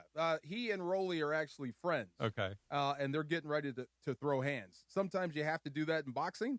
I guess so. I wonder how weird that would be. But you're going to love Teofimo. He is a talker. Top 20. Would you put me on your top 20 list? Yeah, you make the top 20. Top 20. Yeah. All right. I mean, LeBron's taking on his son on Christmas, so. That's true. Yeah, but what are the chances his son plays? You beat me to it. Now, they might put him out there just for the bit. Like, dad versus... Because that's another first, dad versus son. Can we stop with the bleeping first? They're going to be first all the time because no one's ever done it. I'm so right. over it. The bleeping first already. Are you going to be there Christmas Day to boo him? Hell no, I got better things to do. What's wrong with you? Just asking. No. All right. I hope LA does a classy thing. I think it will be mostly cheers with some not cheers. I mean, he 70% cheers, 30% booze. I think that's about right. I think that's about right. Cena effect, right? Yeah. There'll be a The smattering problem of is booze. that the boos are going to be what people are listening for, so we're going to hear them. I just, like, if you're sitting next to a guy that's booing, like, what are you actually booing? Yeah, I don't know. What are you expressing? What, you didn't like the championship he brought? I don't know. Yeah. That, by the way, that's a really good question. Like, what exactly are you booing him for? That he decided to go play on another team? Okay. He decided to work elsewhere? That's every player in the league, basically. Plus, we wanted him gone. Let's be real. Yeah, I don't boo very often. I wouldn't say no. Would you put us in the category of wanting him gone or just indifferent? I put myself in the camp of indifference. Like, had he come back? Okay, fine. Had he leave? Okay, fine. Did you want him gone, Laura? Want him gone? Come on. Yeah. She's wanted him gone for 5 years. A long time. Yeah. And she's been right, by the way. She's been right. And Bergie's been right when he said it was time to move on because this was going to happen eventually, and you might as well get something for him. I agree with that. I think, he stayed a little bit too long. Once they had the picture with him and Jeannie Buss, remember that shot when they were together? I'm like, you're stuck. Well, that's why I think it finally got to where it got to, which was Jeannie Buss was no longer the only voice that mattered. That once the Walter Group was in the room and he tried that, well, I want this, and they went, no. We don't think we're going to do that. We're not going to pick up the extension. Like, you can come back. We're not going to renegotiate. And then that was the beginning of the end, where he knew he no longer had complete control of the situation. And look, I don't blame him for having complete control of the situation. Who wouldn't want complete control of a situation? But once he didn't have it, I think that was where it was time to go, because Jeannie Buss would have never, ever had this come to this end. That you think they're right. It depends on what the Lakers do from here. Well, he's not going to play for another 5-10 years. So you knew eventually he was going to be done. But it's not. Well, it's kind of him and what he does for the Sixers, and it's what you're doing without him now. That will determine if you're right or wrong about letting him go, or you should have let him go. So just based on odds, both teams are not going to win a championship for the next 3 seasons, most likely, just based on the odds. So if you move forward, then I think that's the right decision in general, because they no longer had to do we need a star to sell out, and you already have that star in Luka. Yeah. All right, we got our guy. We do. We are joined right now by Teofimo Lopez, who joins us on the Hard Rock Hotline. Teofimo, how you feeling? Oh, my goodness. How you guys doing? I'm feeling like a champ. You are a champ. First of all, thank you for beating up Lomachenko. That made my day. Thank you very much. That was great. And you're facing Rolly Romero next. I cannot wait for the press conference between you two. That's going to be fun. That's going to be more fun than the fight. I wouldn't say that, but I know it's definitely going to be interesting. We're about 11 days away from the fight. Looking forward to everything that we're going to do. And, the press conference should be exciting. Aren't you guys friends, though? I'd say we were friends prior to us signing, yes. But now the fight is it's already signed and sealed, so no more friends now. You can put that aside. And you're moving up to 147. I mean, how do you feel at this new weight? Oh, honestly, I feel great. I feel more alive, honestly. I'm just having a great time, having fun, ready to really take over the weight division, become a 3-division world champion, and really take over and become undisputed. I keep hearing that from you, man, the takeover, right? I mean, when you do take over, like, what do you want to do with boxing? I keep hearing this from you. Oh, well, right now we just did a direct deal with DAZN, the network, with Takeover Promotions, which is my promotions. I am the first fighter and active promoter that has just done this deal. So it's a great thing. That's we're just looking on doing bigger and better things for the sport of boxing. What it's done for me and what it's done for every other fighter out there in the sport. We're here to make boxing great again, man, honestly, and I can't wait to really express that more after August 22nd. Teofimo Lopez joining us here on the DeMarco and Travis Afternoon Show on the Hard Rock Hotline. What about that? You just said, you're promoting, you're fighting. How do you wear both hats at the same time? To go from your promotions hat to your fighting hat and then back and forth? Yeah, I mean, because those are 2 very different jobs. That indeed. I mean, but that's why we have a team now. We have a great team behind it, got a great publicist, and everything's just working out exactly as it should. I think of it like, when you see Oscar De La Hoya, I mean, just prime example from Golden Boy Promotions and everything that he's done in the sport. I look up to guys like himself, and he's done a lot in the sport, and I think it is doable. It's possible, of course. Just you got to know when and where and how. And these are the moments like today, speaking with you guys, not only letting all the people out there, all the people that are listening right now, know what's coming in and what's happening in the sport, but at the same time promoting the fight. August 22nd, T-Mobile Arena. It's going to be Teofimo Lopez versus Rolly Romero. Cannot wait. You're 22-2. Yeah, you're coming off an L to Shakur. But how do you do that? When did you reset your clock after you lost to Shakur and then to get ready for this fight? Oh, my goodness, right away. I honestly, the next day after getting my stitches and everything from the fight, just went right back into the gym. I believe that everything that happens in life, you can't succeed without failure, really. And the whole thing that you can define is by moving forward from it. You know, as long as you keep moving forward and put one foot in front of the other, you're going to become successful. And that's why we have the opportunity of this lifetime, aiming for another world title and another weight division. Take me through it. Like you said, to kind of bring boxing back to where you would like to see it on the stage of sports in this country. DeMarco and I have talked about this a million times. We're both huge fight fans, and we used to love going to Vegas and watching all these incredible fights, going all the way back to the 90s, the early 2000s. Like, if you were made, commissioner of boxing, emperor of boxing, and you could just snap your fingers and put us back in a different time, what would you do? Like, how could you get boxing back to that status again? You know what? I would probably I would make sure every fighter doesn't get paid X amount of dollars so much. I think everything is coming down to the bag, what they call in this generation, the bag. It's the money. I think that's really the problem here, is that everybody wants bigger money and bigger paydays without putting the effort and the work behind it. You know, back then, I would say, like, boxing really started in the crossover in 1867 with John L. Sullivan, and that was the Queensberry rules. Mm-hmm. And all that changed. You know, those guys were literally boxing and fighting, but they had to fight for a living to survive another day. You know, today we're pretty much it's pretty much how can I say, we're spoiled in some sense, and because of that, we're spoiling not just the fans that want to see these big fights, but at the same time, we're spoiling big fights that should be made already in the sport. That sounds like your promoter I think I would just reduce the pay.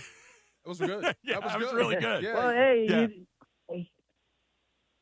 thank you. I think the whole thing is really lead by example. That's what we're going to do. I mean, we made history. We had the most attendance recorded at the Madison Square Garden since 1971 against Muhammad Ali and Joe Frazier won. And we broke records by an extra 1,000 seats, and I think that's the whole thing.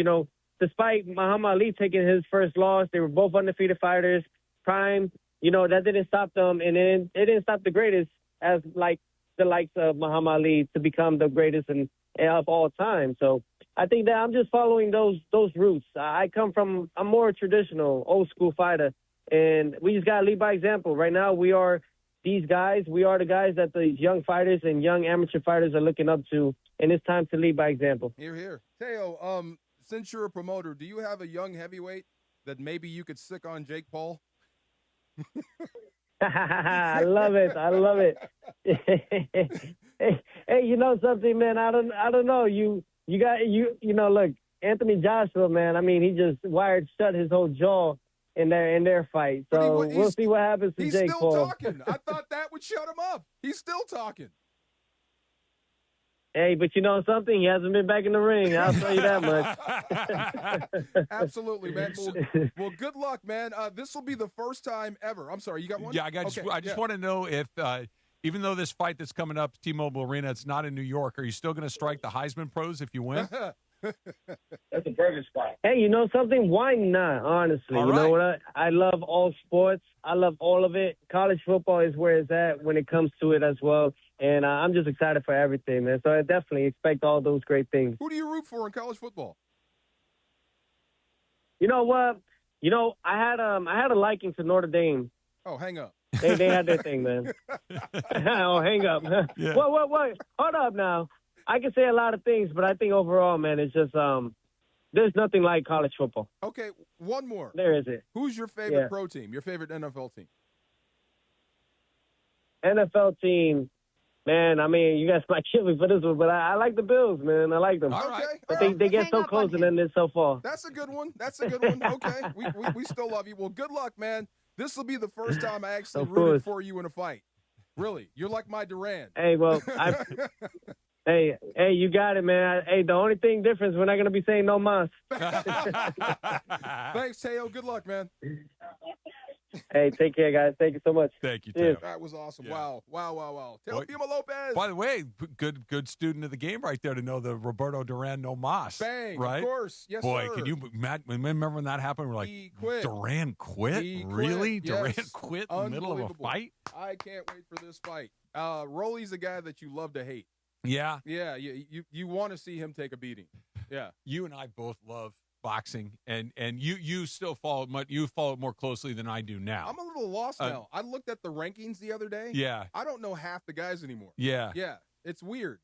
I don't know if we could get back, but I think we could get back to a point where having big fights, because there's nothing like it. We need an American heavyweight. An American heavyweight, or you need somebody that is just wildly charismatic and a great fighter. He's got to be big, though. Yeah, bigger is better. But, like, if you had another Oscar De La Hoya, for instance, like Oscar wasn't a heavyweight, but Oscar had this incredible does it have charisma. to be one boxer? Does it have to? Don't you need like 2 or 3 boxers? You need one to bring you in. Yeah. You need one to bring you in, and then we'll find guys to put up against you, and hopefully they're good fighters too, and you can get some things. But if you don't have any, like Mayweather, for instance, Mayweather is not charismatic. No, people showed up to see him lose. Right. Yeah. Maybe people were rooting against him. You need somebody that you're pulling for, even if you're not quite sure why you're pulling for him. You just like Mike Tyson, we were pulling for him, even though Mike at the time when Mike was the man, right, like was terrifying, but we wanted to see him tear guys' heads off. Yeah. Like we wanted to see that because he was the guy that could do that. And then he became the villain, and that was very compelling as well. And now he's the uncle. The uncle, but you need that person to kind of draw you in. If it's not that there aren't great fighters, there are. Right. But if we don't know who they are and they're not charismatic, we're not connected. Yeah. Yeah. I thought this summed up Floyd Mayweather. He was the best boxer I'd ever seen and was one of the first voted off in Dancing with the Stars. Yeah. Like no one wanted to see him. He's deeply unlikable. Yeah, we only care about you in the ring. If you put Tyson on Dancing with the Stars, even if he's terrible, he's going to the finals. Put it this way, he'd be on for a while. Right, Was Floyd and Manny like the last big fight, super fight that everybody wanted to watch? There were some Tyson Fury fights that were big, but for us, yes, that was the one we wanted to see. I'm not a big boxing guy, but I think that was the last biggest fight I wanted to see. That's the last one I remember that really kind of broke through. Yeah. That was like, okay, even if you weren't a huge fight fan, you were going to go find a way to watch that fight. The whole world was watching. You were going to go do it. But back in the never mind, the 30s, 40s, 50s, 60s, 70s, that boxing is like boxing, horse racing, and baseball. Those were the sports. Those were the 3 things that everybody was locked in on. But as you got into the 80s, boxing was still in the mix, and it just kind of it's gone in a different direction now. And we need charisma. Look at the rankings when you have a chance. Yeah. When you're in your private area at home, just look up boxing rankings, and you'll be like, "Who are this some of these guys?" candy doesn't crush itself in my private area. There you go. There you go. There's other things that need to happen in there. I have a very deliberate hierarchy of the places I go. And the what does things that mean I do. in his private area? In the restroom. Oh, yeah. Yeah. I mean, he can't look at boxing rankings in front of like his well, family. I mean, don't waste your time. But when you have a moment, take a look. Yeah, I got to look at my grid. I got to do my sports geography. There's other things. I've got to play my Candy Crush game, and then I got to scroll Instagram. Did you go to Vegas for fights back in the day? Back in the day. Okay. I used to be in Vegas so much. It was so. I'm not a huge Vegas guy. Yeah. So it started way back when in the early 2000s with the Bruno days when I was with Bruno and Siciliano. We did a lot of stuff there. Then in our Yahoo Sports in Houston days, it seemed like I was always getting on a flight. Yeah. And they used to do, what was that? I can't even think of the ad agency. They used to fly all these sports radio talents. It was Bill Kaplan's agency. Brenner Zweikel. Yeah. That wasn't Bill Kaplan's agent, but Brenner Zweikel was the Don King's agency. And then they would fly all these sports radio talent out. They'd put us up. It was just a whole thing, and I just got tired of Vegas. We went to Vegas to cover a fight 9 times in 1 year. How many Bert Sugar interviews did you get? None. We didn't put Bert on our show. Bert was not welcome on that particular show. Why not? Come on. I don't know, but there was history. Guy. Yeah. Did he wear that hat? He wore the hat. He had the hat and the cigar. And the funny pants. Did it say press on it? Did it say press on it? Basically, yeah. No he one was knew always more around. about And they would get boxing than everybody gear. You'd get the gear, the jackets, and everything for the spot. They were always ugly, too. They weren't great. They were always ugly. Those T-shirts were super cheap and thin. But then later on in the HBO days, they would give us those jackets and they were nice. But yeah, it was fun. Larry Merchant. We did Larry at every fight we'd go. If it was they were HBO, right? Yeah. So if it was an HBO fight, Larry and Lamps would come on every single time. Yes. Every Not single Bertie time. Pacheco was the other one. He's in Vegas. Oh my God, he's the boxing guy. And I never understood what Larry was saying. Al Bernstein. Al Bernstein, yes. Al, yes. By the way, yeah. One of the nicest guys you'll ever Great meet in your guy. life. Al I was couldn't terrific. wait to talk to him. Yeah, yes. I liked Al Another guy I really liked. Yeah, Larry Merchant for the guy. Hey, Jimmy. Well, that was Fetterman. What was his? Not Fetterman. Letterman. Harold Letterman was there. Letterman. Yeah. Letterman card. Harold Letterman card. I got a 10 to 9, Jim. It's like, where is he? Why is he screaming? It's funny. For some reason, a couple months ago, I watched Ocean's 11, the remake, the Andy Garcia one, right, with the Clooney and Brad Pitt. And it made me sad to think about how it used to be that we all got excited for fights. Yeah. And we'd have parties at home. We'd go to parties. It just used to be a thing. And now it's not that nobody cares, but it's just not that same excitement. Is it because of concussions? No, it's because we don't know the fight. We don't know the fighters like we used to. I mean, that was Lennox. I guess that was the beginning. Well, that was in the Vlad, movie. Yeah, it was Lennox and Vlad. But you know what happened is we all got into Pacquiao. Yeah. That was fun. Yeah. And then Mayweather's fights were just boring. Yeah. We wanted him to get hit, and he wouldn't get hit. He would just dance around the ring, and it was like, all right. And then Oscar ended up, we didn't want to see Oscar anymore. There was a reason why he did that. Do you know this? Floyd had brittle hands. Yeah. When he was younger and smaller, he would step on the gas and go for knockouts. Yeah. And then when he moved up, he kept breaking his hand. So that's when the Money Mayweather guy came out. You both have heard me say this 100 times. There is nothing like being in the arena for a big fight. Oh, God. There's feeling right here. absolutely nothing like it. And what you just said, Morales, which I think is a great – having a bunch of people over to your house to watch a fight is a ton of fun. Yeah. It's a ton of fun. Yep. And we just – Unless it's the Tyson fight. Damn, it's already over. Yeah, but it's just leading up to it, and then all screaming at the TV after 90 seconds. Like 91 seconds was it Michael Spinks. It's like, wait, and what was that pay-per-view? Probably 35, 40 bucks. Barely. Back then, Yeah. I missed those. Yeah. Fun. Wasn't a very good Thank fight. you, Teo. Good luck. This will be the first time I ever rooted for him, though. That's what you I said. want him to knock out Rolly. Yeah. Rolly Romero. Yeah. It's lesser of two evils. We should do one event where you and I fight. We box. Okay. Yes, I agree. Okay. Really? First, you got to catch me.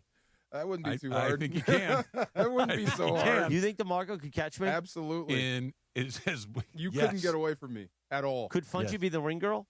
Wow. It's fun. Hey, there's ring guys. Okay. Hey, 21st century, There right? are no ring guys. It's equal pay for Yes, equal time. Whatever, I don't know what that yes. line is. We Men's got suffrage. producer Laurel with the tip or no tip coming up in about 3 minutes on the DeMarco and Travis Afternoon Show on a live Invinchy Tuesday presented by Providence. But we know a man who thinks I'm just a sidekick, and that's okay. I like being a sidekick. The one and only accident attorney, Big Al. Lots going in. It's summer, it's construction, it's hot outside. There's a lot of crazy drivers on the road. If you get out there and you bump into somebody bumps into you, if you get in an accident, let me steer you to somebody that can help you. My friend, Big Al. He's been helping accident victims across California for more than 15 years. He's an L.A. native. He's one of us. He gets it. He's a huge sports fan. Of course, he listens to the show. And after a crash, he knows this.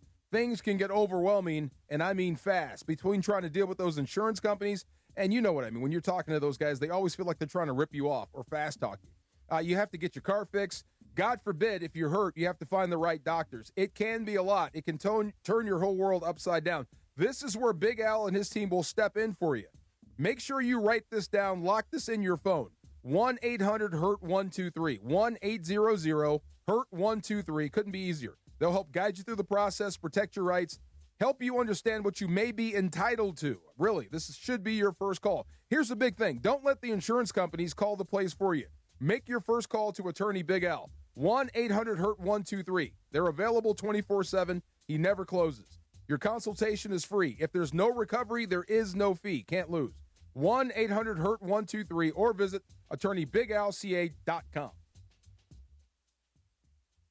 Mike, you've been around a lot of teams, and what you've built at Rotolo Chevrolet, it just feels different. Travis, I appreciate that. It all starts with believing in our people. If you empower them, they'll do right by the customer. And that's where the culture comes from. Exactly. We don't just sell cars. We focus on giving customers what they want and making it a great experience. That's why people like me keep coming back. I've been here 3 times. That's the win for us. I get to keep seeing you. Long-term relationships, not just transactions. Rotolo Chevrolet, #1 for a reason. When pain keeps you from doing what you love, Hoag Orthopedic Institute gets you back to you. We are ranked number 18 in the nation and number 1 in Orange County for orthopedic and spine care by U.S. News & World Report. From the surf to the green, our world-class doctors are there, which is why more Californians choose Hoag Orthopedic Institute for orthopedic and spine care more than any other hospital. At Hoag Orthopedic Institute, there is no one better at getting you back to you. Proudly founded by premier physicians in partnership with Hoag. Learn more at HoagOrthopedicInstitute.com. Rich Eisen here with some advice. If high-interest credit card debt is grinding you down, it might be time to call an audible with a SoFi personal loan. It consolidates your debt into one low monthly payment with no fees required. And with as soon as the same-day funding, you can make the right play fast. Call an audible on your debt today at SoFi.com/debtplay. Loans originated by SoFi Bank N.A., member FDIC. Terms and conditions apply. NMLS 696891. Fast funds terms apply at SoFi.com/debtplay. Less than 4 in 10 kids aged 6 through 12 are playing sports regularly. 4 in 10 kids? Let it sink in. Just 4 in 10 kids. ESPN is building a nationwide coalition powered by Disney called Take Back Sports, with the purpose of training more coaches, expanding access, and creating community-driven sports programming that puts kids and fun first. We're working on that story. We hope you'll join us. Visit takebacksports.org to learn more. 10 before 5 on a live imaging Tuesday presented by Providence. It is time for producer Laura with Tip or No Tip, thanks to Big Al. Take it away, Laura. Thanks, Chris. Hey, you finally did it live. Thanks, Punchy. I appreciate that. I'm sorry, was that a shot at me? No. No, it was a shot at me because I don't think we've done it live when I'm here on Tuesdays. No, because I played last Tuesday. I played the Rejoin Open. Yeah, but DeAndre's done it too. So okay, it's not just a you. No, guys. it's not a you. It's more of a Chris shot. Yeah, it's fine. That's right. I'm ready to beef, man. I'm ready to beef. You know what? I think we're all ready to beef because I'll sit on you, Funchy. Oh Whoa. my God. Ooh. How? Wow. He said ooh, not out. However way you want it, baby. We'll talk after the show, Chris. All right. Fun. Ooh, all right. I guess we are really all ready to beef. I won't even tell you guys what happened. All right. So Drake called somebody out. I don't know if you guys saw that. A woman posted that she caught Drake in 4K saying that, he was staring. And he responded with, "You walked out of the bathroom with toilet paper on your heel. I was just thinking of the right time to tell you." Kind of saying like, I wasn't really looking at you, girl. I was just trying to help you out. The internet is divided. I don't know if I believe Drake. Drake's a little soft for me, but it is what it is. So tip or no tip? You guys have been caught staring at somebody and they thought the wrong thing. Oh, tip. Yeah. Sorry. I mean that. Sorry. Yeah. Yeah. My eyes just lock on sometimes. Yeah. Yeah. At the gym? My wife calls me a noticer. Yeah. Oh, wow. I like that. Yeah. I notice things. Yeah. Very nice way of saying it. Yeah. Well, you notice she doesn't cook dinner. That's an old one. I had to get it. It's like once a day I had to get anymore. in. Yeah. It doesn't hit anymore. Yeah. But yeah. Every now and then you get caught, right? It happens yeah. to everybody. Yeah, I don't think it's that big of a deal. You can't be locked in. You might get caught doing one of these and then you realize that they're looking at you and you got to break it off. And I don't do the side eye, but if you catch me on a double take, I apologize. Yeah. All right. Oh, I thought Punch was going to go. Never mind. You want me to go? Okay, I can go. No, tip or no tip, Punchy. Sorry. Come on, I'm sorry. Funch, man. Sorry. We can only have one guy on this show with the CTE. Wow. I'm sorry. Hey. Tip. I stare all the time, but I don't know. My wife doesn't say anything, but I'm sure she notices that there you I'm go. looking. See? Yeah. Yeah, but but the trick is you got to wear sunglasses. Ah. No, gotta wear that's sunglasses. creepy. Got to wear sunglasses. No, that's like a pervy weird thing. I mean, no. The pervy thing is to wear meta sunglasses with the camera on. That's the pervy weird. thing. Yeah, that's weird. I'm worse. I'm the one that checks, like, if I see a really hot girl, I'm like, damn. And then my boyfriend's like, can you? I'm like, listen, so I see what I see. This is like Home Depot, Costco, big stores. If you notice something and there's a phone in the back pocket that's pointed at you, he's videoing you watching that. I'm sorry, the phone in the back pocket? Yes. With the camera pointed at you, you're being recorded. Really? Yeah, of course. I You didn't know that? No. Oh, yeah. She's catching you staring at her. Yeah, I'm just there to get some paint, man. Yeah, I don't know. Yeah. Okay, anyways. Really? So, I didn't know that. Yeah. I honestly did not know that. And you'll look like a creepo. Now I'm going to be looking for the camera. Yeah. It's weird. All right. So I know that some of us have talked about how we're not fans of people decorating early. But if you're into this, it's your thing. So a Costco in Canada is selling a 10-foot tall skeleton of Mickey Mouse. Guess how much it costs? $1,000. What? And it looks like something you would see at the park, to be honest. It's actually really cool. I'm just not spending $1,000. So I won't ask you because I'm sure it's a no tip for y'all. But if somebody gifted you this to put out in your yard, tip or no tip, you would display this. Did she say a skeleton of Mickey Mouse? 10 feet tall? Yep. That's really big. It's huge. Yeah. If somebody gave it, sure, why not? Susan has this thing that's like one of those, the guys with the arms, you know, that do like the inflatable one? The air thing? The air thing, Yeah. but it's Santa. So I love that. At Christmas time, she puts and that thing's at least 10 feet tall, maybe more. Oh, really? Oh, yeah, it's really But when tall. you turn it off, it's like 2 feet. And it just kind of flops down onto the grass. Yeah. But if somebody gave it to me, I would put it up. A Halloween decoration, would? why not? Sure, yeah. Did you say a skeleton It's of Halloween Mickey Mouse? themed. Yes. It's like cute. a dead Mickey. Not dead. No. but Not it's dead, Jack. Yeah. It's a skeleton. It's Well, he's like thematic. dressed in a skeleton. Hey, check their phone right now. I just sent it to you. You sent it to me? Okay. It's like dressed in. I'm going to go no tip until I It's see it. cute. Yeah. Let me see it first. I think I sent it to you too, Travis. Okay. Oh, okay. Yeah, tip. I'd put that out there. Yeah. I thought you meant like, a skeleton body and Mickey's No, head. it's not decomposing with his Right. guts Well, that's hanging what- out. Okay, this makes it better. Okay, yeah, I'd put that up. Tip. That's really big, but if that thing's 10 feet. Oh, yeah, there's the person next. Yeah, that is Yeah, 10 that's feet a tall. big That's thing. crazy. Yeah. Huge. See, my mom also has the inflatables. I can't because I live in an apartment, but I don't think ours are that big. I think it's like 6, 8 feet top. Because I mean, we. By the way, little. this isn't $1,000. This is $1,000 Canadian. So it's Canadian. it's probably Oh, only gosh. about 800 Yeah. in the That's U.S. still a lot of deal. money, though. CAD. Oh, yeah. Look, for $800, I'm either getting a house, a car, or a college education. Or Nothing else is or getting some bought great like that. food. Yeah, Yeah. exactly. Oh, yeah, good steak. All right.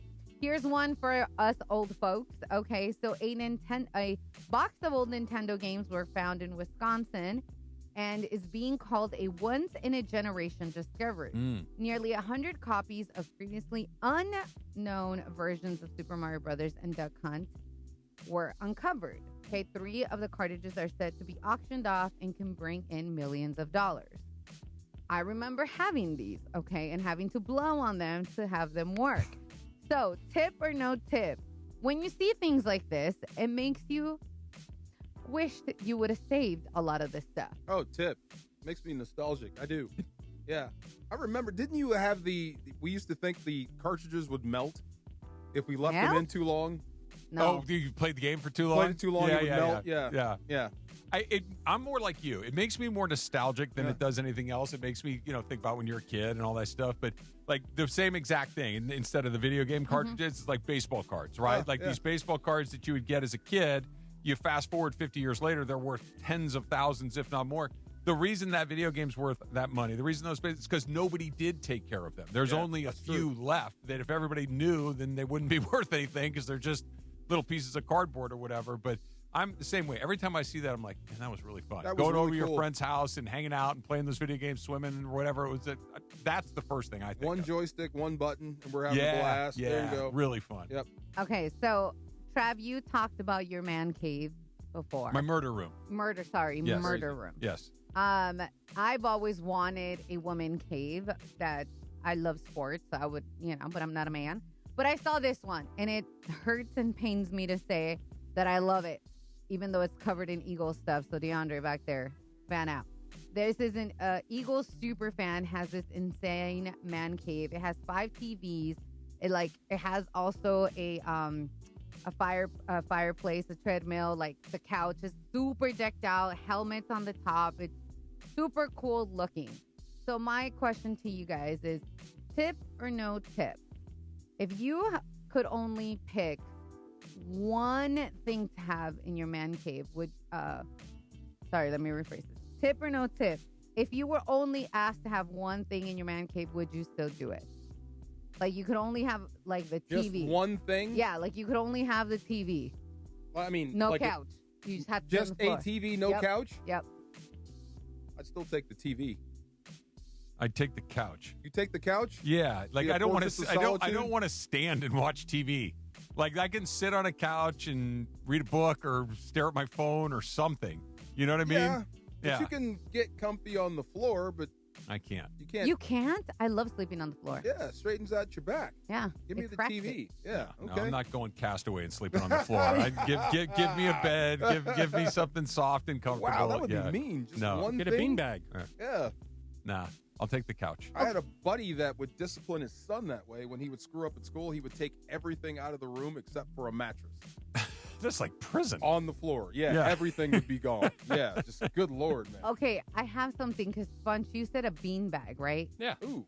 Okay, I wanted to be a beanbag girly, I feel you. but I'm a big girl. So beanbags you sit on, I remember sitting on it and I'm like, oh, I can't do this. Were you guys like beanbag I love people? beanbags.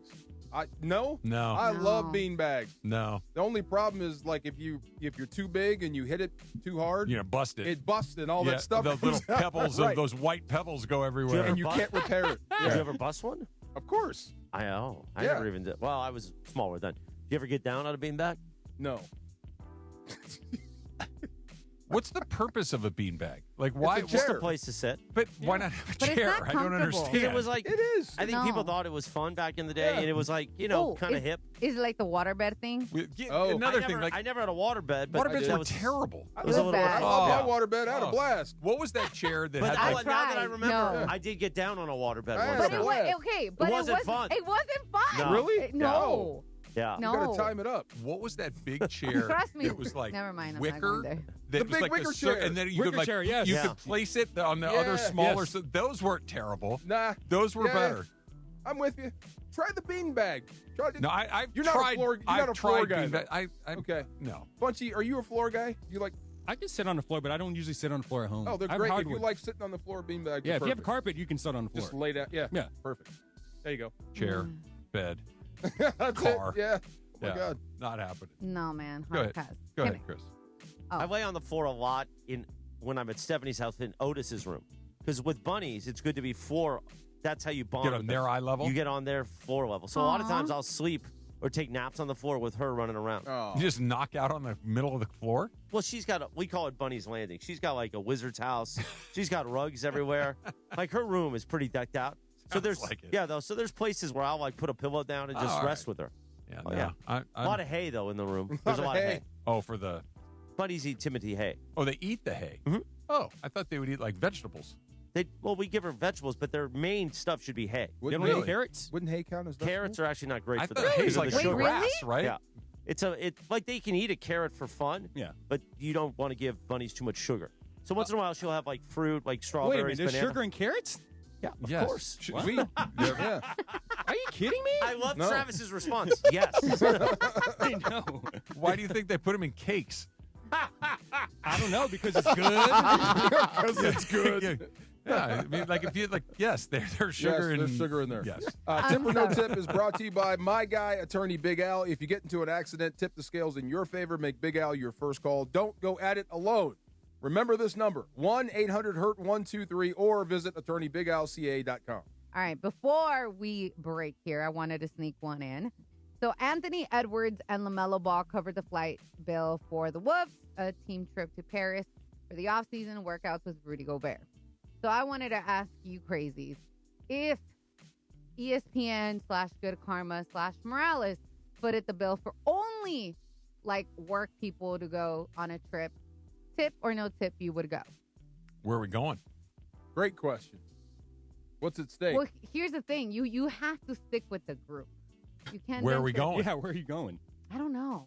Matters. The destination matters. If Really? we're going to I reserve judgment. Sacramento, I'm No not tip. into it. No, if man. we're going to No, okay. Vegas or Paris or No. I'm in. No, Yeah. okay, it would be something exotic. I wouldn't Oh, be yeah. sending us to Sacramento. yeah, yeah. Sacktown. But like you guys hardly like to go out with people from work.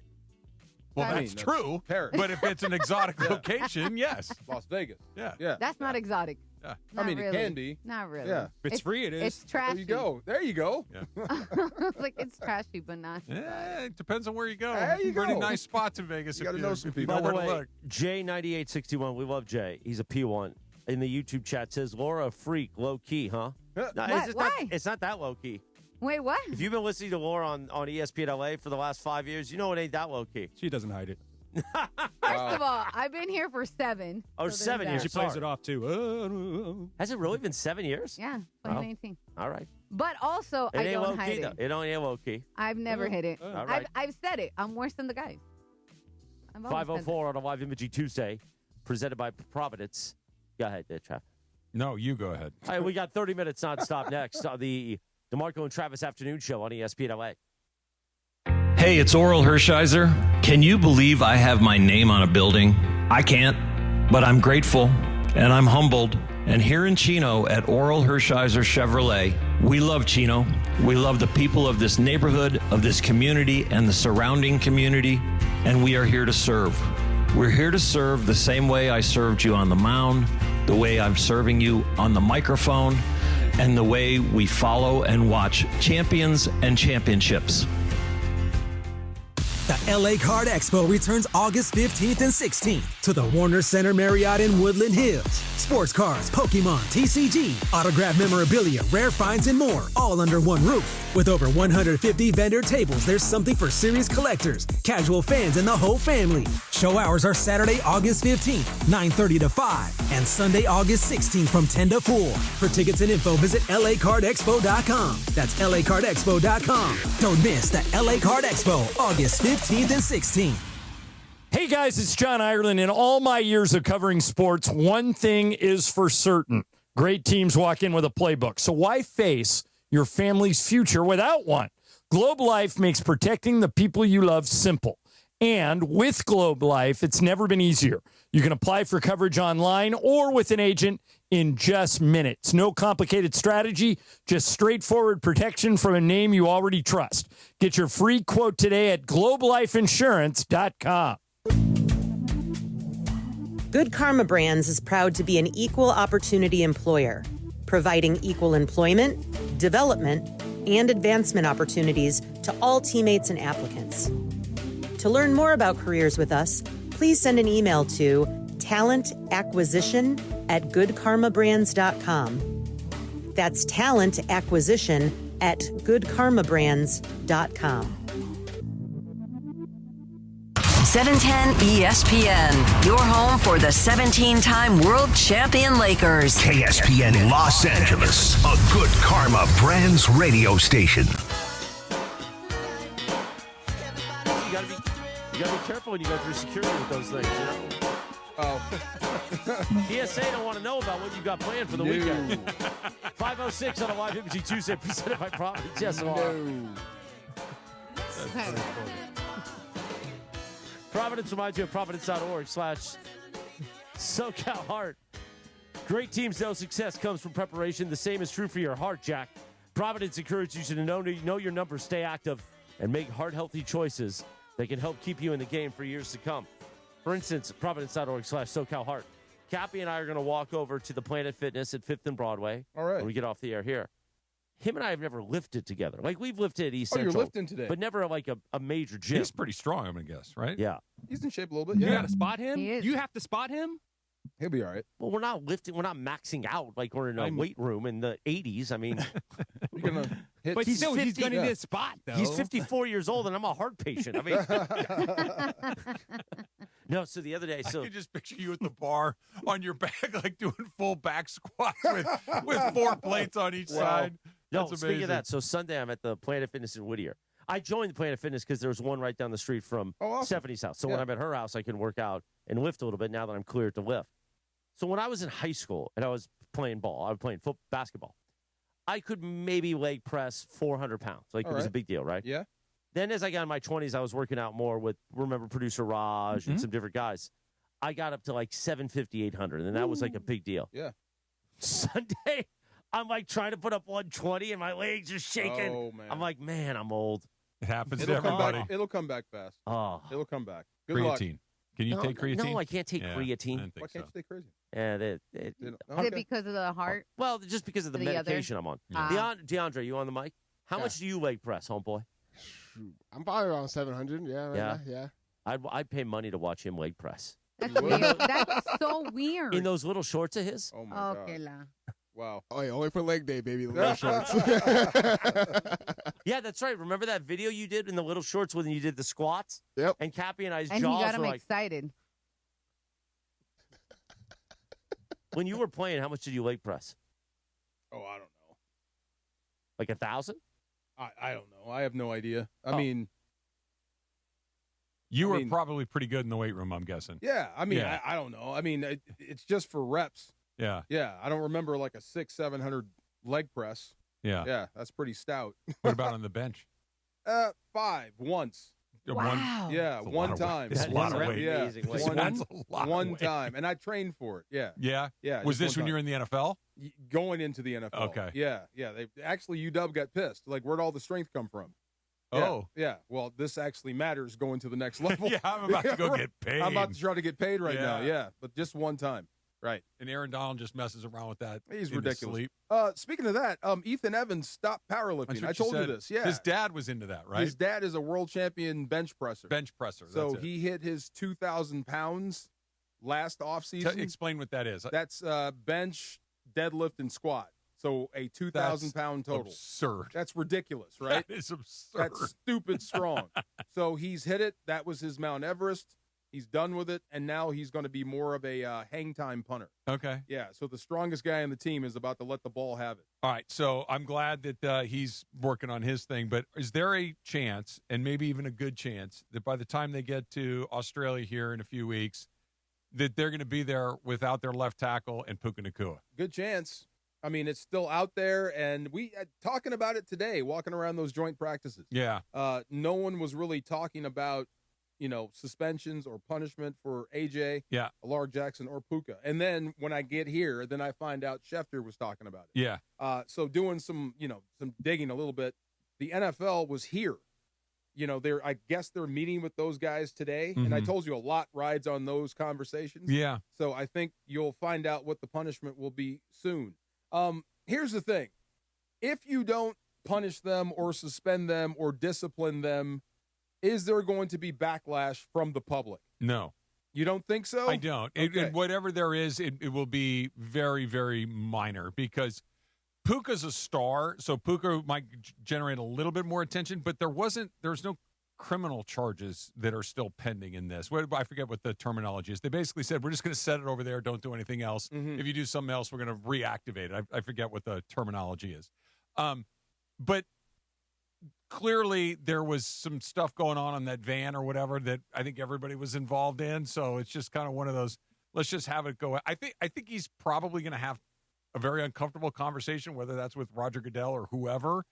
I wouldn't be surprised if he missed it because anytime there's the opposite sex involved, it gets very complicated very, very quickly. That's why I'm certain that Jackson's going to get something because it's the second time that we've been dealing with something similar to this. And when we were out of camp for the last couple of weeks, just kind of talking with all the people that we talked to, and again, this is just not everybody's just kind of guessing. Nobody really knows anything. But I heard everything with Jackson from a game to 6 games. Could be. I mean, and that's a huge range. It depends on what happens and what you say in that combo. And like when we talk to our kids, if it gets down to something that was avoidable and you did it, I mean, do you let it go? Isn't that encouraging the problem? Or do you have to sort of punish or at least get his attention? Well, I think it goes back to what you said. To use the children as an analogy, if sometimes when your kid does something dumb and you talk to them about it, you can tell they know, hey, listen, I understand what I did was bad. It's not going to happen. And you actually believe. And then there are other times like, yeah, I know. And you're like, okay, you don't know. Yeah. And so then you got to do something. I would ride for my family to the ground.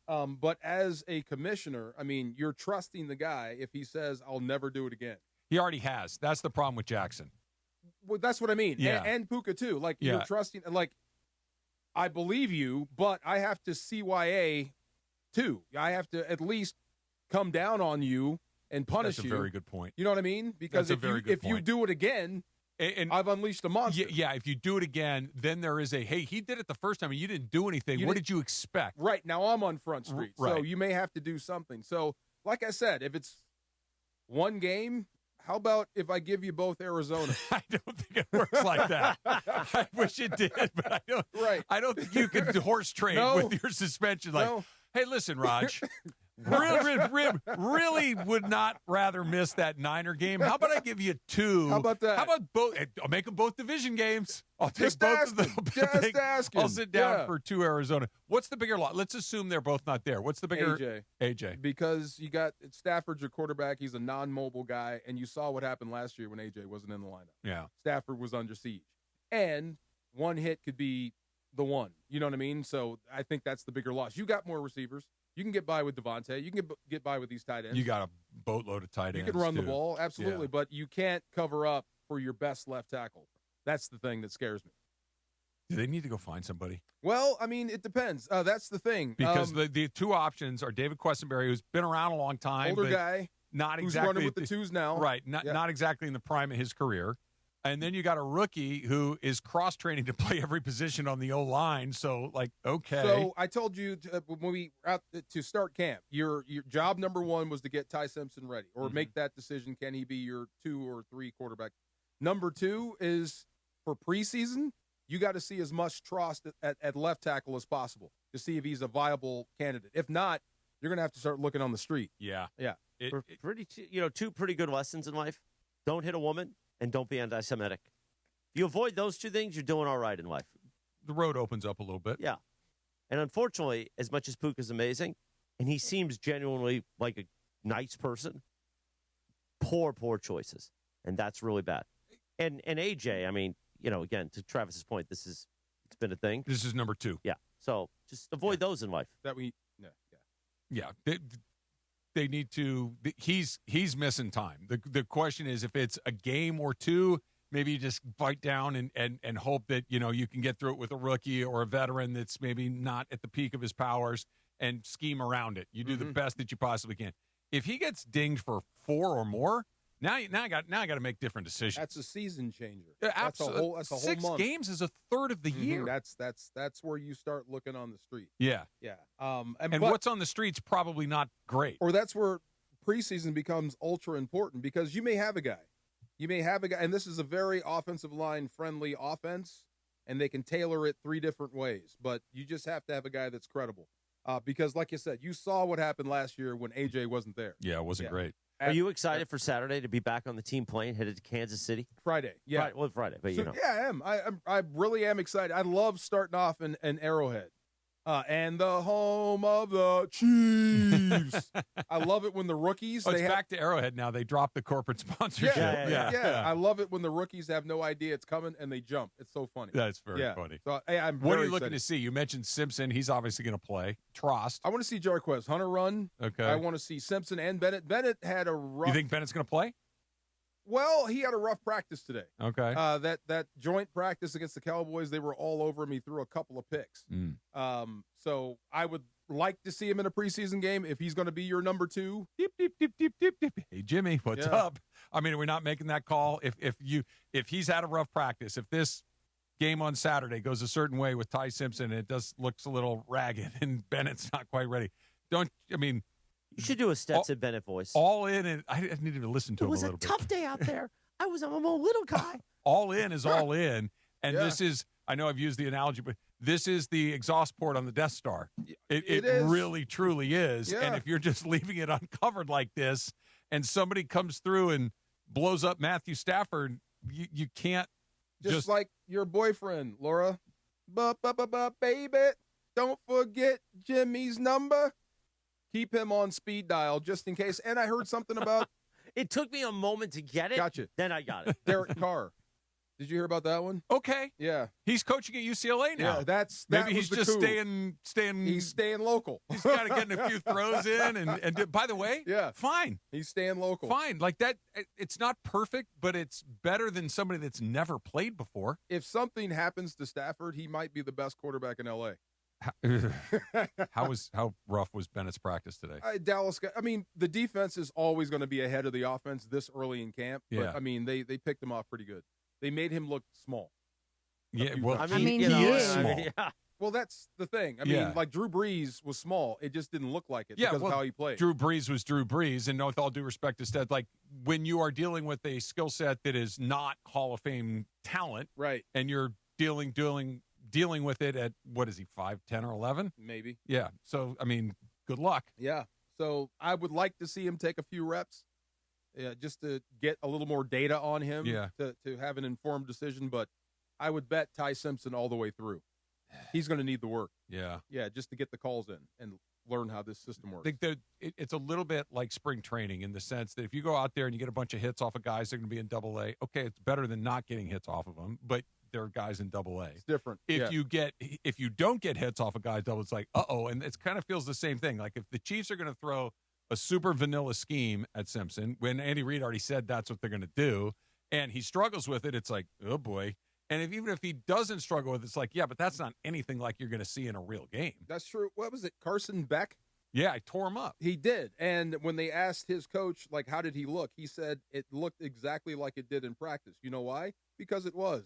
It was the same coverage. Everything he just did 2 weeks before. Think you've got what it takes to take down Travis Rogers and the fantasy guru Marcus Grant in fantasy football? Listen to DeMarco and Travis for your chance to qualify for the Morongo Fantasy Football Face-Off Draft Live with Travis and Marcus this Thursday. Compete for weekly prizes, and if you're the last fan standing, you'll win 2 tickets to football's biggest championship game. It's all powered by Morongo Casino Resort and Spa. Good times. Speaking of little guys, Kyler Murray going to be the starter for the Vikings. Day one, I knew he was going to beat him out. No, that was an easy Day one. Yeah. Does that just mean that it's over for McCarthy in Minnesota? Yeah. I still think there's something there. He was top 10. Maybe but sometimes guys just screw up. Well, maybe he doesn't work in that offense. Yeah, maybe that's the thing. Here's the scary part about him. If I were KOC or am I a Minnesota Viking fan or Jefferson or any of those guys, they saw it and they really quickly decided this doesn't work. Like they basically benched him almost immediately. Like he came in, they got rid of Cousins. They're going to give it to McCarthy. McCarthy comes in. And almost immediately they pulled the plug on it. That is not it's getting bit. Like when Jared Goff came in, like it was rough, but he at least survived the early parts of it. I'm not taking them off the hook. They could have handled this thing poorly. Yeah. Like you could have pulled the plug too quick and killed that kid's confidence, which is what happens to some of these young quarterbacks. But whatever it is, I think his time is done in Minnesota. But with Kyler Murray, he's smart. Yeah, he understands an offense, and he's got some intangibles. He does. He can take off and go. Clearly, he's going to be the better quarterback. But I think it's going to look just like Arizona. The first 4 weeks of the season, he'll be ahead of everybody. Yeah. And then you'll catch up. And then you have a 5-6 quarterback. You look at some of these guys that got drafted anywhere between incredibly high to reasonably high, right? J.J. McCarthy, not playing. Justin Fields, not starting. Zach Wilson, not starting. Gabriel, Richardson, Pickett, Lance, Jones, Levis. These are all guys that were drafted somewhere like Mac Jones, first rounder. Trey Lance, 3rd overall. Anthony Richardson, I think, 3rd overall. Zach Wilson, 2nd overall. Fields, top 10, I want to say. Right. Okay. And McCarthy was top 10. And what does it say? Does the NFL have a developmental problem? I don't think it's a developmental problem. I think it's a drafting problem. I think you're forcing some of these guys into the first round when they're really not that guy. You know my next question. Quarterbacks are just highly valued. Yeah. What? Did the Rams do that? I mean, you could make a case for that. Yeah. But, I mean, I think if you believe in the plan, you understand why they did it. But, yeah, you could have probably gotten him a little bit later in the draft. I wonder if there isn't, But he's the best quarterback outside of Mendoza in the draft. Sure, I get that. So if you quarterback needy, you have to go get him. I wonder if it isn't too, like, let's take a shot. And if it works out, great. We did it again. We found the right guy at the right time, and everybody's happy, and the thing just keeps smooth sailing. And even if it doesn't, we can go do what we did with Jared Goff and Matthew Stafford. We'll go find another one that's in the league. We'll make a big trade. We'll give up some assets to go do it. We'll take a big swing because, and I'll just throw a name in there because you and I have talked about him before. Joe Burrow. Like if it's Joe Burrow is in a situation very similar to Matthew Stafford's where they can't really figure out what they're doing. The team is always hurt and underpaid and just kind of doesn't function properly. I know they got to the Super Bowl, but just say, hey, listen, we will give you what X. F them we'll take this. Yeah. The player probably wants out. You don't have use for the player anymore. I like that methodology. I do. I think draft and develop is a crapshoot. You just listed off 10 guys, and that could set you back 10 years. Yeah. Betting on a rookie, hoping he works out. I like going after established guys. I think that's the way they're headed. But, like you said, and think about this, by the time Simpson becomes a starter, if that's how the evolution works itself out, right? You still have him for at least 2 years. Yeah, before you got to pay him. Before you have to pay him. And then when you do get to free agency where you have to pay him, you might not want to. Exactly. Yeah. Right. You have options from there. But what you do have is a guy that could take over your offense day one. Yeah, if he can go. I think he'll speak the language, and I think that's probably the only reason that Bennett is probably slightly ahead of McCarthy at this point, working with the twos I'd at like least. to see him compete. I know Stetson's doing a great job with the practice stuff, and this is his strength. Stetson Bennett can help you get ready for other teams. This is what people don't tell you. He is great at mimicking other quarterbacks, giving you great looks. He has value on this team, but if he's going to be the number 2, I would like to see him compete for it. Yeah. Yeah, let him go. Let him and Ty Simpson compete for the job. Does a bad workout the way that he had a tough day today mean that he's more likely to play on Saturday? I don't think they'll change their mind on week 1, but it might change it for week 2 preseason. Okay. Yeah. Especially, and this is the thing with getting different looks from different teams. Yeah. Right. I mean, if you start throwing picks to guys you shouldn't be throwing picks to, you might want to open that job up again. Yeah. You know, like we should just go ahead and let you guys compete for the job. And then keep somebody else on speed dial. I keep coming back to that. I did just that everything else makes a lot of sense, right? You got 2 running backs, you got all the tight ends, you got 2 high-level wide receivers, you've got an offensive line that works really well. You're up against it. Your offense is $200 million already. I totally get it, but I kind of go back to the idea of let's figure this out. Like we're going to have to pay Aaron Donald. We're going to have to find some money somewhere. You're going to have to pay a premium freight. Jimmy G wasn't cheap. No, what was he, like $5 million? Yeah, he was. No, it was higher than that. It was more than that. It was like $10 million. Yeah. Was it really? Yeah. He's an expensive insurance policy. That's the thing. You're going to have to pay for it. And your offense right now is $200 million. It was a nice $10 million he made too. He didn't really have to do one much. game, I think. Yeah. Well, they got it out of him. Remember when his back was hurt? He had to run the O in training camp. Yeah. I like your insurance, right? If I had this beautiful house on the cliff overlaying all of these things and all these things, I'm not going to not put smoke alarms in it, even if they're really expensive. What if you're tapped out? Then I'll sell one of the Lamborghinis. Then we'll be careful, right? Yeah. Right. Yeah. I don't know, man. That just feels. Reading that super team, Chris, did you read that yesterday about how the super teams and how they succeed or don't succeed? This feels like the spot that if it were going to go bad, that's how it goes bad. I would feel better if AJ didn't have this cloud of suspension hanging over. Also true. Because Stafford can protect himself, and so can McVay. He knows how to run the offense to where your quarterback is not put in peril, where you're getting killed. That's what Detroit was doing. But now that he might be suspended, you might want to think about, and if Stetson Bennett looked like he did today, you might want to think about bringing in some competition. Let's gameplay this a little bit. Let's say both Bennett and Simpson look less than great. Jimmy! At that point, do you have to do it? I think so. Or can you ride it through the New Orleans preseason game? He's not ready, and Stetson is just not the answer. Yeah, it's just not the answer. Yes, you have to start looking now.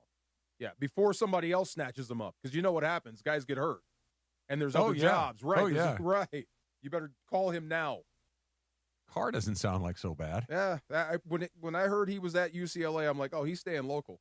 Yeah. He's no dummy. Probably throwing a few practice passes, keeping his arm nice and no loose, dummy. staying in shape. Right.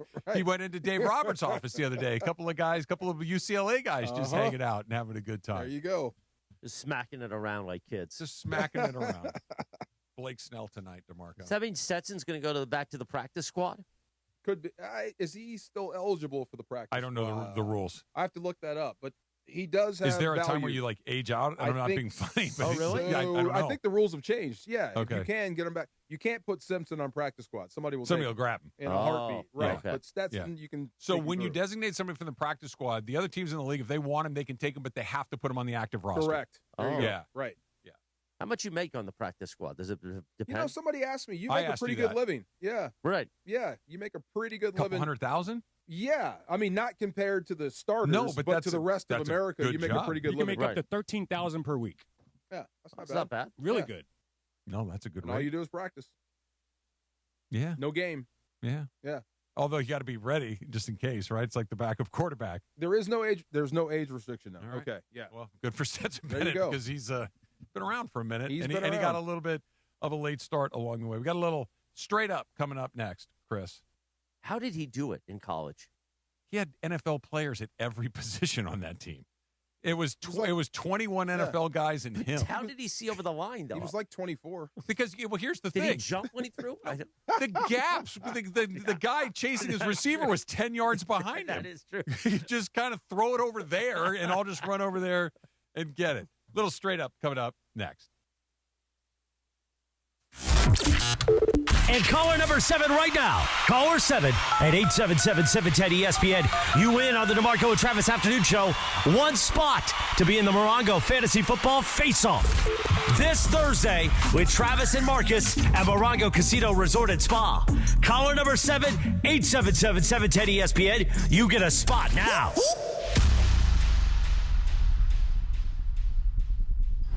When pain keeps you from doing what you love, Hoag Orthopedic Institute gets you back to you. We are ranked number 18 in the nation and number 1 in Orange County for orthopedic and spine care by U.S. News & World Report. From the surf to the green, our world-class doctors are there, which is why more Californians choose Hoag Orthopedic Institute for orthopedic and spine care more than any other hospital. At Hoag Orthopedic Institute, there is no one better at getting you back to you. Proudly founded by premier physicians in partnership with Hoag. Learn more at HoagOrthopedicInstitute.com.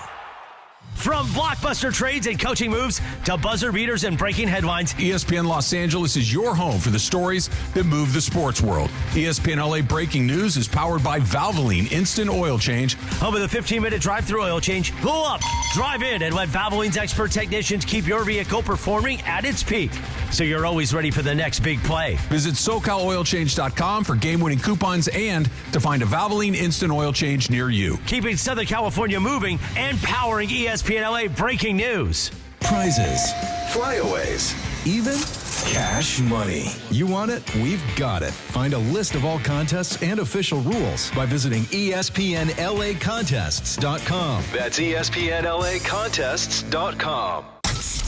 LAFC's League's Cup fate may come down to this. Well, this kind of game is always like that. We want to win everything, especially here at home with our fans. The black and gold battle Mexican side Querétaro in the third and final match of Phase 1. Will LAFC punch their ticket to the knockout round? And he has curled it into the back post! It's in! LAFC versus Querétaro from BMO Stadium. Pregame starts tomorrow night at 7 p.m. on 710 ESPN and the ESPN LA app.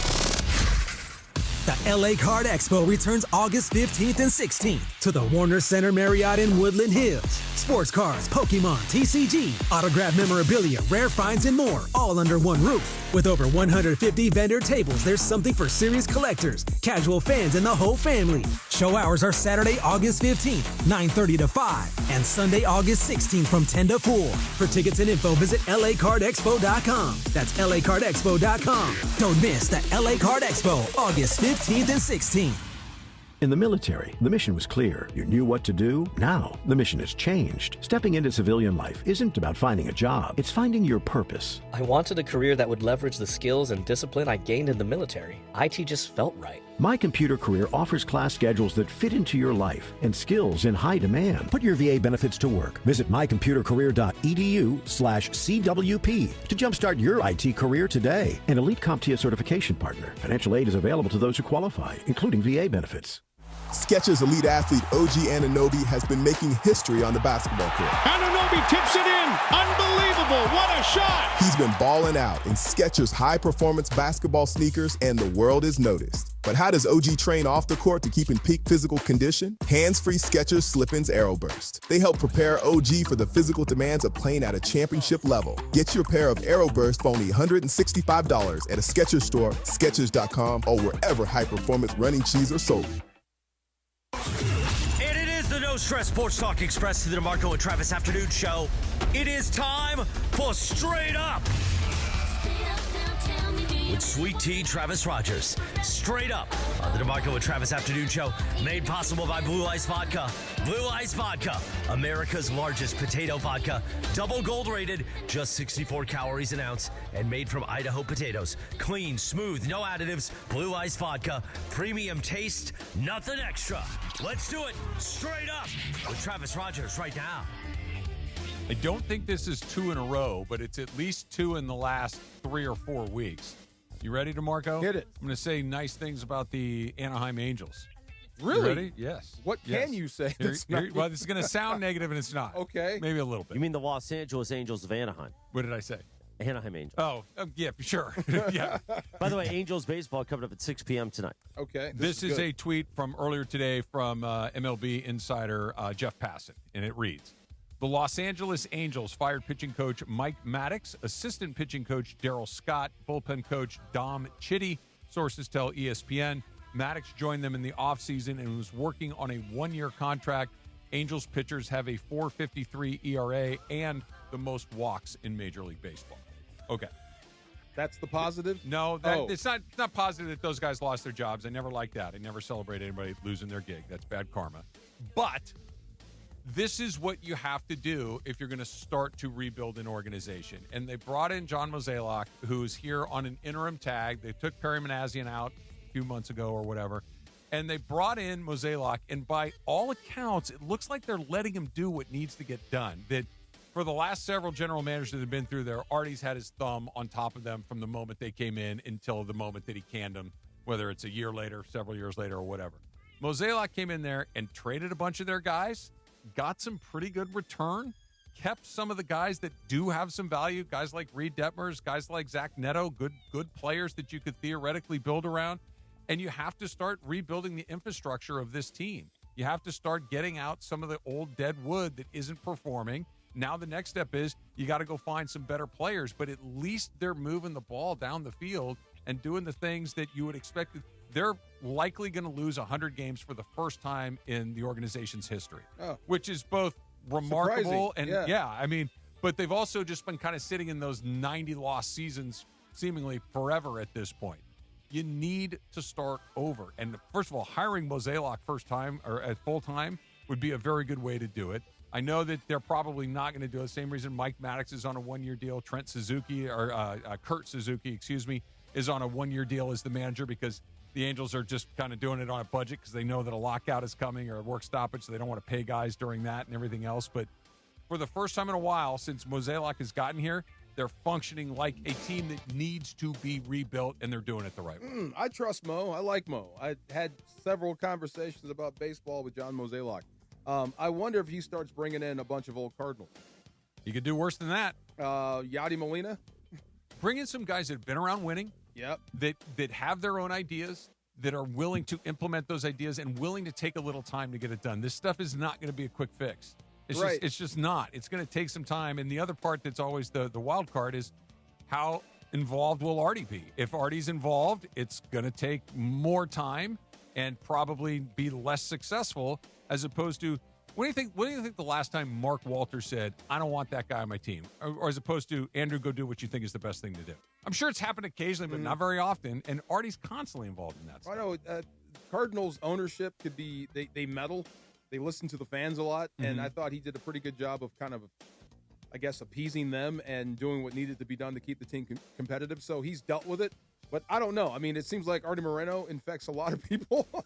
and he's involved. He's involved a lot. Yeah. But, yeah, give him a chance. I think he knows what he's doing and how to build a baseball team. They have the worst record in baseball. I do wonder who he hires as manager. It won't be Suzuki. No. Yeah, I do wonder who he brings in to manage this team. Depends on what they're trying to do. If you're trying to do something to just kind of have a steady hand, you probably need to go with somebody that's a little bit older, that's probably been around the block once or twice with another team. Or if you're going to go with, hey, we're going to be young, we're going to be aggressive, we're going to do things a little differently, we're going to be super analytically driven, we're going to go, then you probably need somebody that's young and very aggressive. Somebody that, not unlike Suzuki, but just maybe somebody with a little bit better of a pedigree that wouldn't agree to take a one-year deal. What was his name with the glasses? I want to say Maddox. That's not Madden? it. Joe Madden? Joe Madden type, a Dusty Baker type, just to get things to establish a foundation. They had Madden, and Madden didn't stay very long the second time through. It didn't work out. Well, that type, a guy that's been around. Yeah. Dusty's old. Dusty's very old. I'm one of those guys. Yeah, no, you're on. Yeah, I'm trying to think. Mattingly? That's interesting. Don Mattingly. I think Mattingly's going to get to keep that Philly job. Yeah. Especially with his son being the one that gets to decide who. Bring Sosha back, man. Bring Soch back. I'm shocked Get him that a bigger he never went somewhere Get else. him a bigger jersey and He get never him back wore the in. jersey. Get him a bigger He never wore the jersey. He always wore the the pullover. warm-up. Yeah, The warm-up, yeah. of course. I love Mike Sosha. Because he's pitched Everybody did. I can't believe he didn't. It has to be because he didn't want to. Wear the jersey? No. Go manage another team. Oh, I'm sure he's done. He's played. He's managed. I'm good. Won the World retired. Series. Straight Up, sponsored by Blue Ice Vodka, made from Idaho potatoes and pristine Teton water for a smoother, creamier, cleaner cocktail with no sugar and just 64 calories per ounce. Look for Blue Ice wherever you shop for your spirits. Blue Ice Vodka, pure as the Teton. Is Bochy still with us? Yeah. Okay. There's one. Yeah. Old dude. He just came back for one last run with the Rangers, won a World Series, and then pieced out shortly after. That's a big head. Biggest. He and Matsui had a. They were both 8s.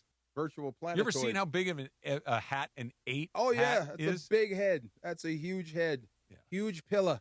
Yes, sir. Go ahead, Chris.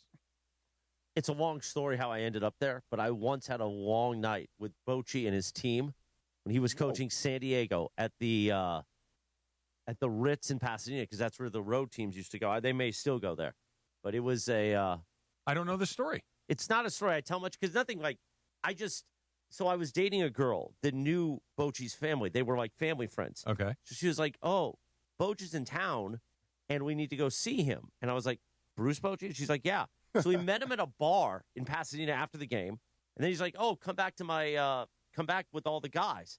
And I saw what baseball players do after a game. They're all playing, drinking. And then he's like, "Oh, just you guys want to come to my bungalow?" Yeah. And of course, we just hung out and drank till like 4 a.m. with him, and it was just like, all right. That sounds like a lot of fun. And then he kind of passed out, not like in a bad way. He just went to bed, and we were like, all right. Hit a big bucket. Huge. Oh, yeah. Big People bucket. give me a hard time for having a big head. That guy. If I were 7.5, he was wearing like 9s. Oh, no, he's got an enormous head. Don't you ever head? Did you see a lot of card playing when you were walking? All you saw in the main room at the Ritz was, or maybe it was the Fairmont. It was one of those. Yeah. Right? Guys, you saw stacks of dip on the table of tobacco, cases of beer, just everyone drinking, and cards. Having a blast. Yeah. Can you play? Do I play poker? Yeah. I'm not a very good poker player, but I do like to play, but I'm not very good. That means you will take all our money. No. Yeah. I'm not patient enough. Oh, okay. Yeah, good poker players are typically pretty patient. You go all in? No, but I will play hands that don't deserve to be played. I don't want to just sit there and fold. Yeah, I got you. That's You're fun. in. Yeah. I'm playing. I want to play. I just get You only want to wiped play out. for like an hour. That's why. Yeah. That's it. And go home. You guys listen to the Ohtani pod? Not yet. Nah. No? Have you finished it? I have an episode. They released another episode today. I'm going to listen to it on my way home. I've listened to the first 4. I think it's a 6-parter, and this is part 5. As long as you tell me it doesn't paint Shohei in a bad light. I'll be honest. It is incredibly revealing to me. You listen to the first 2, and you're like, I don't know, man. This sounds really shady. And then by the time you realize what a degenerate Ippei was, then you're like, oh, he is out of his mind, and he just robbed the guy blind. Yeah, I don't think Shohei had anything to do with it. I'll take a listen. Yeah. And the cocaine quarterback story, Owen Wild. Hudson, right? I believe was the O-Dog. He was pals with the bookie who was taking all of Ippei's action. Really? They have both of those guys on the pod. It's an interesting listen. Wow. About how to run a book, how Ippei got pulled in, how he was just in he made like 19,000 bets in the span of about 2 years.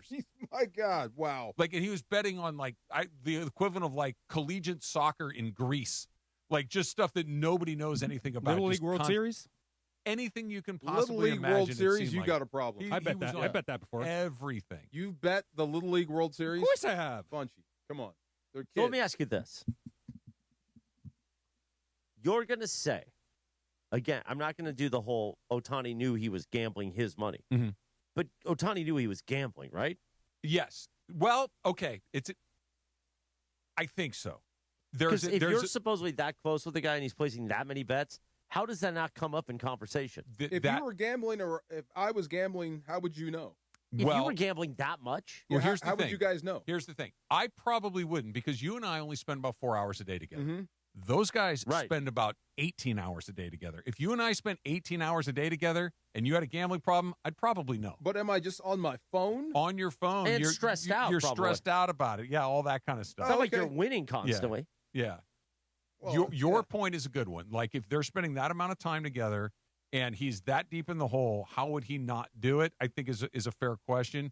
But apparently he had no idea that they went through. They have these phone calls to, I think it was Bank of America, that are on tape. And Ipe is saying, I'm Shohei Ohtani. You need to transfer this amount of money to here. And clearly it's not Shohei Ohtani because, Ipe. They have the interview that Tisha Thompson did with Ipe. It's a really good listen. Oh, my God. It's a really good listen. He's a dirtbag. Oh, but yeah. Okay. Well, he's a compulsive, degenerate gambler. Okay. Wow. Ooh. A lot going on. I'll watch it. But a lot going on. Yeah, I like to look at Shohei, and he's like it didn't change my pure opinion. athlete. It didn't change my opinion of Shohei at all. Okay. Yeah. I'm still in the bag for the guy 100%. I don't want to sully that image. Yeah. No. Just make sure you get to episode 3. Because the first two, it's like, I don't know. But, yeah, the third one's like, oh, okay, Ipe's a mess. Little shop talk is coming up next. It's DeMarco and Trav, 710 ESPN. Pechanga Resort Casino is rewarding you on another level. Access exclusive membership benefits with Pechanga's SoCal Tier Stats match program when you bring in rewards card from one of 21 eligible Southern California casinos. You can unlock valuable perks every time you visit, including complimentary hotel stays, who doesn't like that, and upgrades, dining discounts, always cool, concert tickets, rounds of golf, VIP experiences, relaxing spa treatments, which I really need right now, and so much more. Hurry in because Pechanga Resort Casino's tier matching program won't last forever. This limited time offer ends December 31st. Remember that. December 31st, all tier match statuses will remain valid through January 31st next year. Offers open to new and existing Pechanga Rewards members. Plus, qualified members have a chance to win up to $25,000 club dollars. Big dough. Visit Pechanga Rewards in person or pechanga.com/join for more details. Must be 21 or older with valid ID, obviously, to participate. And good luck. See you there. When's the last time payroll was the easy part of your week? With Gusto, it can be. Gusto is the all-in-one platform designed to take the hassle out of managing your team, from payroll and compliance to hiring, onboarding, and more. With Gusto, you can get back 2 full days each month with all the time you've saved. Go to gusto.com today and learn why over 500,000 small businesses choose Gusto. That's GUSTO.com. Gusto.com. Rich Eisen here with some advice. If high-interest credit card debt is grinding you down, it might be time to call an audible with a SoFi personal loan. It consolidates your debt into one low monthly payment with no fees required. And with as soon as the same-day funding, you can make the right play fast. Call an audible on your debt today at SoFi.com/debtplay. Loans originated by SoFi Bank N.A., member FDIC. Terms and conditions apply. NMLS 696891. Fast funds terms apply at SoFi.com/debtplay. Your ambition just met its match with Robinhood. You play for the win, not just on game day. Every day. Channel that drive into your money. Robinhood puts you in control. All on one platform. You expect more from yourself. Expect more from your money. Get started today at Robinhood.com/yourmoney. Again, that's Robinhood.com/yourmoney. Your money, your move.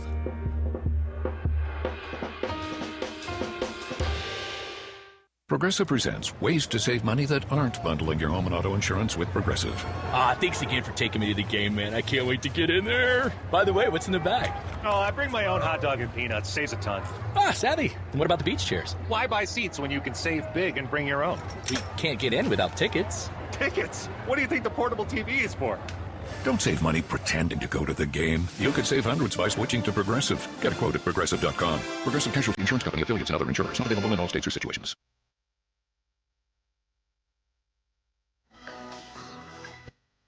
$5:48 on a live imaging Tuesday, presented by Providence. Final segment, Angels baseball. Ipe, you thief. I'm sorry. Coming up at the top of the hour. Not wrong. I'm Time for Travis shop Rogers. talk. I'm Travis Rogers. Give me his money.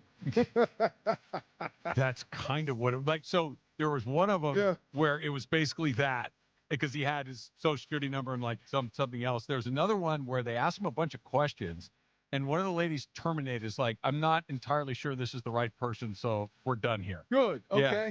But wow. then he just called back, got a different person, and it went right through.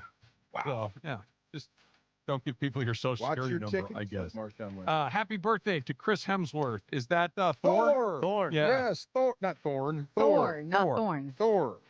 I said, did I say Thorn? You said Yeah. Thorn. Oh, sorry, Thorn. Yeah. Do you like those What? Thor movies? I do. I Yeah? didn't like the last one. It was stupid. Yeah. Yeah, Love It and was Thunder. okay. Come on. I liked was it. okay. It was like we just. But they wasted Christian Bale in that role. Yes. Yeah, he was good. He's such a Bale good was in a actor. Marvel movie? He was great too. Really but the well. movie was No bad. surprise. We were Yeah. just sitting He around took waiting that for bag. That's why. yeah, waiting for Hemsworth to take off his clothes. That's what that movie was all about. But Ragnarok was better. There's a lot- Ragnarok was awesome. One of the best Marvel movies ever. Yeah, Christian Bale was a great villain, and it was Oh, just he's a wasted. bad guy? Yeah, he's a bad Chris, you don't strike me as a Marvel movie guy. So I've only seen 2 of the Avengers movies, and it was the Mason movie nights. We did them twice over here at Regal Yeah. when we did those events back in the day. Fan? When he would leave early. I don't know. Yeah. Did he leave early those days? Yeah. I love you, me. Yeah, it was. They're fine. But now that like Sedano and Cap or Sedano was trying to explain it to us this morning of all the different multiverses and stuff. That's yeah. just confusing A lot to me. going on. It's a lot, but if you get it, you get it, and Yeah. you just want to be sucked into the universes. All right. I'm hot that Supergirl tanked. I know that's DC, but that like tank. I gotta big watch that time. movie. Yeah. I want to see it. Me I'm too. okay me with too. Supergirl tanking. Yeah.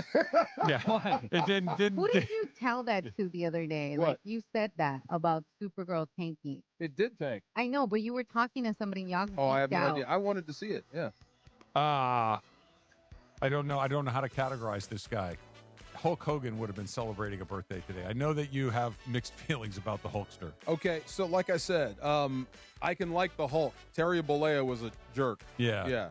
So I have Well. good memories with the Hulk. Joe Rogan turns 59 years old today. Wow. He the biggest podcaster in the world? Yes. Yeah. Bigger than Him Simmons? and Alex He Cooper. did. Oh, I would say him and Alex Cooper are bigger than Simmons because Okay. Simmons Is that my daddy girl?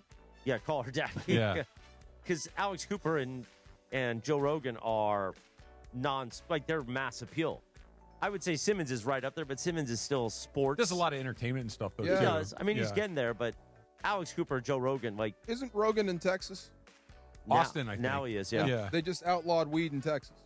They did? Oh, yeah, Yeah. they did. They did. Yeah, good luck, Joe. It's felony now. Because you said biggest meathead. I'm like, well, Willie Nelson lives in Texas. Yeah. What's he going to do? good luck. I Yeah. guess he'll be coming back. He's grandfathered in. He's fine. Yeah, he's grandpa. Yeah. Grandfathered in. I was They say, don't mess what's with him. Willie Nelson without a joint? That I mean, doesn't like, make any Alex sense. Cooper's at People Magazine. Joe Rogan is like up that level too. Can I be honest? And Simmons isn't there just yet. probably not a huge surprise. I don't even Alex Cooper. Yeah. I don't even know who is that. Call Her Daddy. So Call Her Daddy started with Barstool, and it was to her and Sophia Franklin, and it was very sex oriented.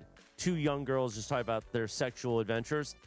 It's a whole thing, and I only know this because at the time I was very much following Portnoy because we were in the pandemic, and he was doing his pizza thing, yeah. and the unboxing every day. Yeah. And then Sophia Franklin was dating a guy who was an HBO executive and wanted more money. And Portnoy basically said, no, I think this is how the story goes.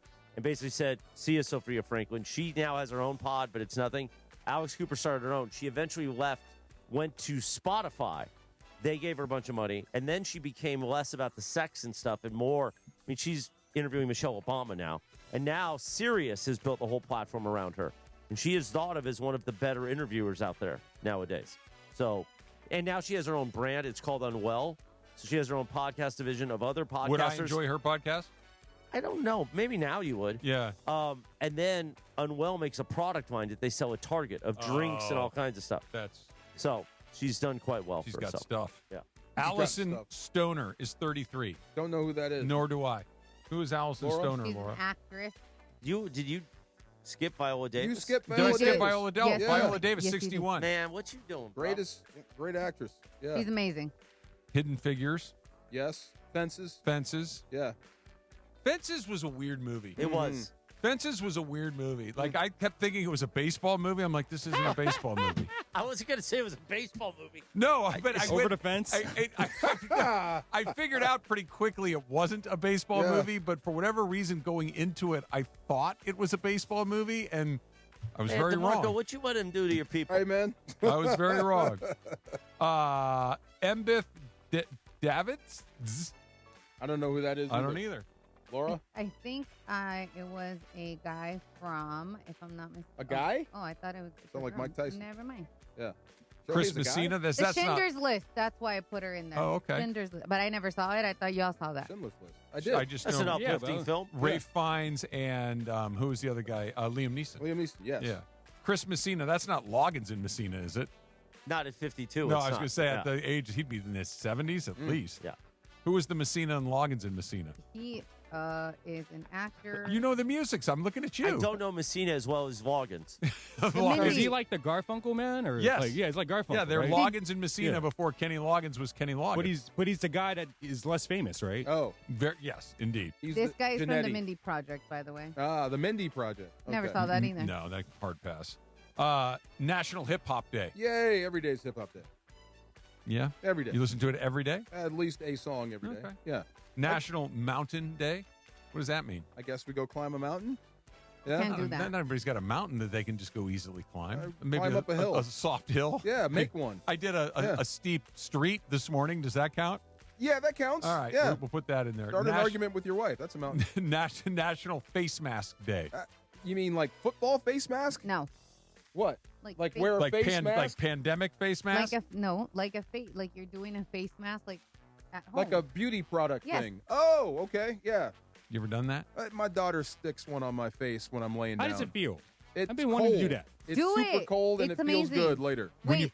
scrub it all off, it feels good? It's just But you don't really have to You scrub don't it off, have just some take of it them. off. You don't Oh, have you're to not talking scrub like off. the creams? no, it's just a No, thing wait. you lay down. Yeah. There's different types of face masks. Okay, some you put on and you peel. Some you have to scrub off. Some you just lay down and let all the juice. Never mind. That one. Let all that stuff just kind of sink into your skin. Are you a face mask guy? I was. So my mother, the first time she saw a pimple at 13 years old, rushed me to a dermatologist. She was very on top of my skin. So she would do like peels on me, vitamin C, face mask. And then in my 20s a little bit, I did them a lot. I haven't done them in the last 10 years. That's probably why I look older. But, Never? you know. I didn't even know what it was. Oh. They're amazing. I have a lot. Yeah, no, it's hard to do what you don't know exists. That's true. Yeah. National Raspberry Bombay Day. I don't even know what that is. Nor do I, but it Okay. sounds delicious. Bombay. It's like a dessert. You guys are dessert guys. I thought you guys Big would time. know. Is it what is that thing that you kind of freeze and it's kind of like ice cream adjacent? Is that one of those things, or is it more like a Yeah, cake? it's it looks like a cake slash. Oh yeah, I'm all in. Like, when you go to Portos, they have like the mango one that looks like just like a little bell. Like a little ball. Yeah. Like Yeah, a like little half that of a one. ball. Okay, yeah. You I guys like that. always eat dessert when you go eating at a Almost restaurant? never. Yeah, me too. Almost never. Yeah, unless I'm like, I don't know, the dessert's You mean really, like really at a good. steakhouse? And anyway, Yeah. I almost Like never. I always, Oh, really? I almost, Oh, I'm I getting always, the carrot I always cake. overeat. That's why. Yeah, I'm getting the Yeah. carrot cake. Get out on of the way here and out. go home and get another glass of wine. Okay. Oh, Fair I'd enough, rather yeah. get the wine. Yeah. National Sons and Daughters Day. Yay! Yeah. All right. Guess I have to call them on the way home now. See what they're up to. Hey, happy Sons Day Yes. and Sons and Daughters Do they Day. call and check in on Dad? I see them a lot. Oh, okay, good. Yeah, they don't. My oldest one checks in pretty regular. Susan and Kelly talk literally 10 times a day. Every Oh, really? day. Okay. And then Michael's the one that's out of pocket more often than not. Okay. He's the one currently in college, right? Yes. Like he's There's always one out of pocket, right? Yeah. Yeah. Yeah, he's- I'm the But one he's out of pocket in my young. family. He's Yeah. the young, but that's why it's the first little taste of living on his own and all those things. So. Did you say you're the out-of-pocket one? Yeah. You're the out-of-pocket guy? Yeah, my brother and sister talk almost every day. And my brother and sister talk to my mom almost every day. And I'm the one that doesn't talk to everybody every day. You love everybody, right? I do love everyone, yeah. That's who you are. It's My fine. kids always talk to each other. They talk to Susan a lot. I'm the last. I'm the one that's out of the loop most often. That's a dad thing, right? Well, and then everybody talks to me. And then there's an economic component of it as well that always comes. Chris, we made it through it again. So it was a great Live Imaging Tuesday presented by Providence. Yes, it was. Next Tuesday, I was supposed to not do it next Tuesday. Oh, no, you're doing but it? I will be here. I thought you had to take a trip. The Cleveland trip got moved to the first week in September. So that week, I'll be gone. Oh, I'm gone that week, too. So. I think we're all gone that week. Angels baseball is coming up next. Rams preseason football is back, and the countdown to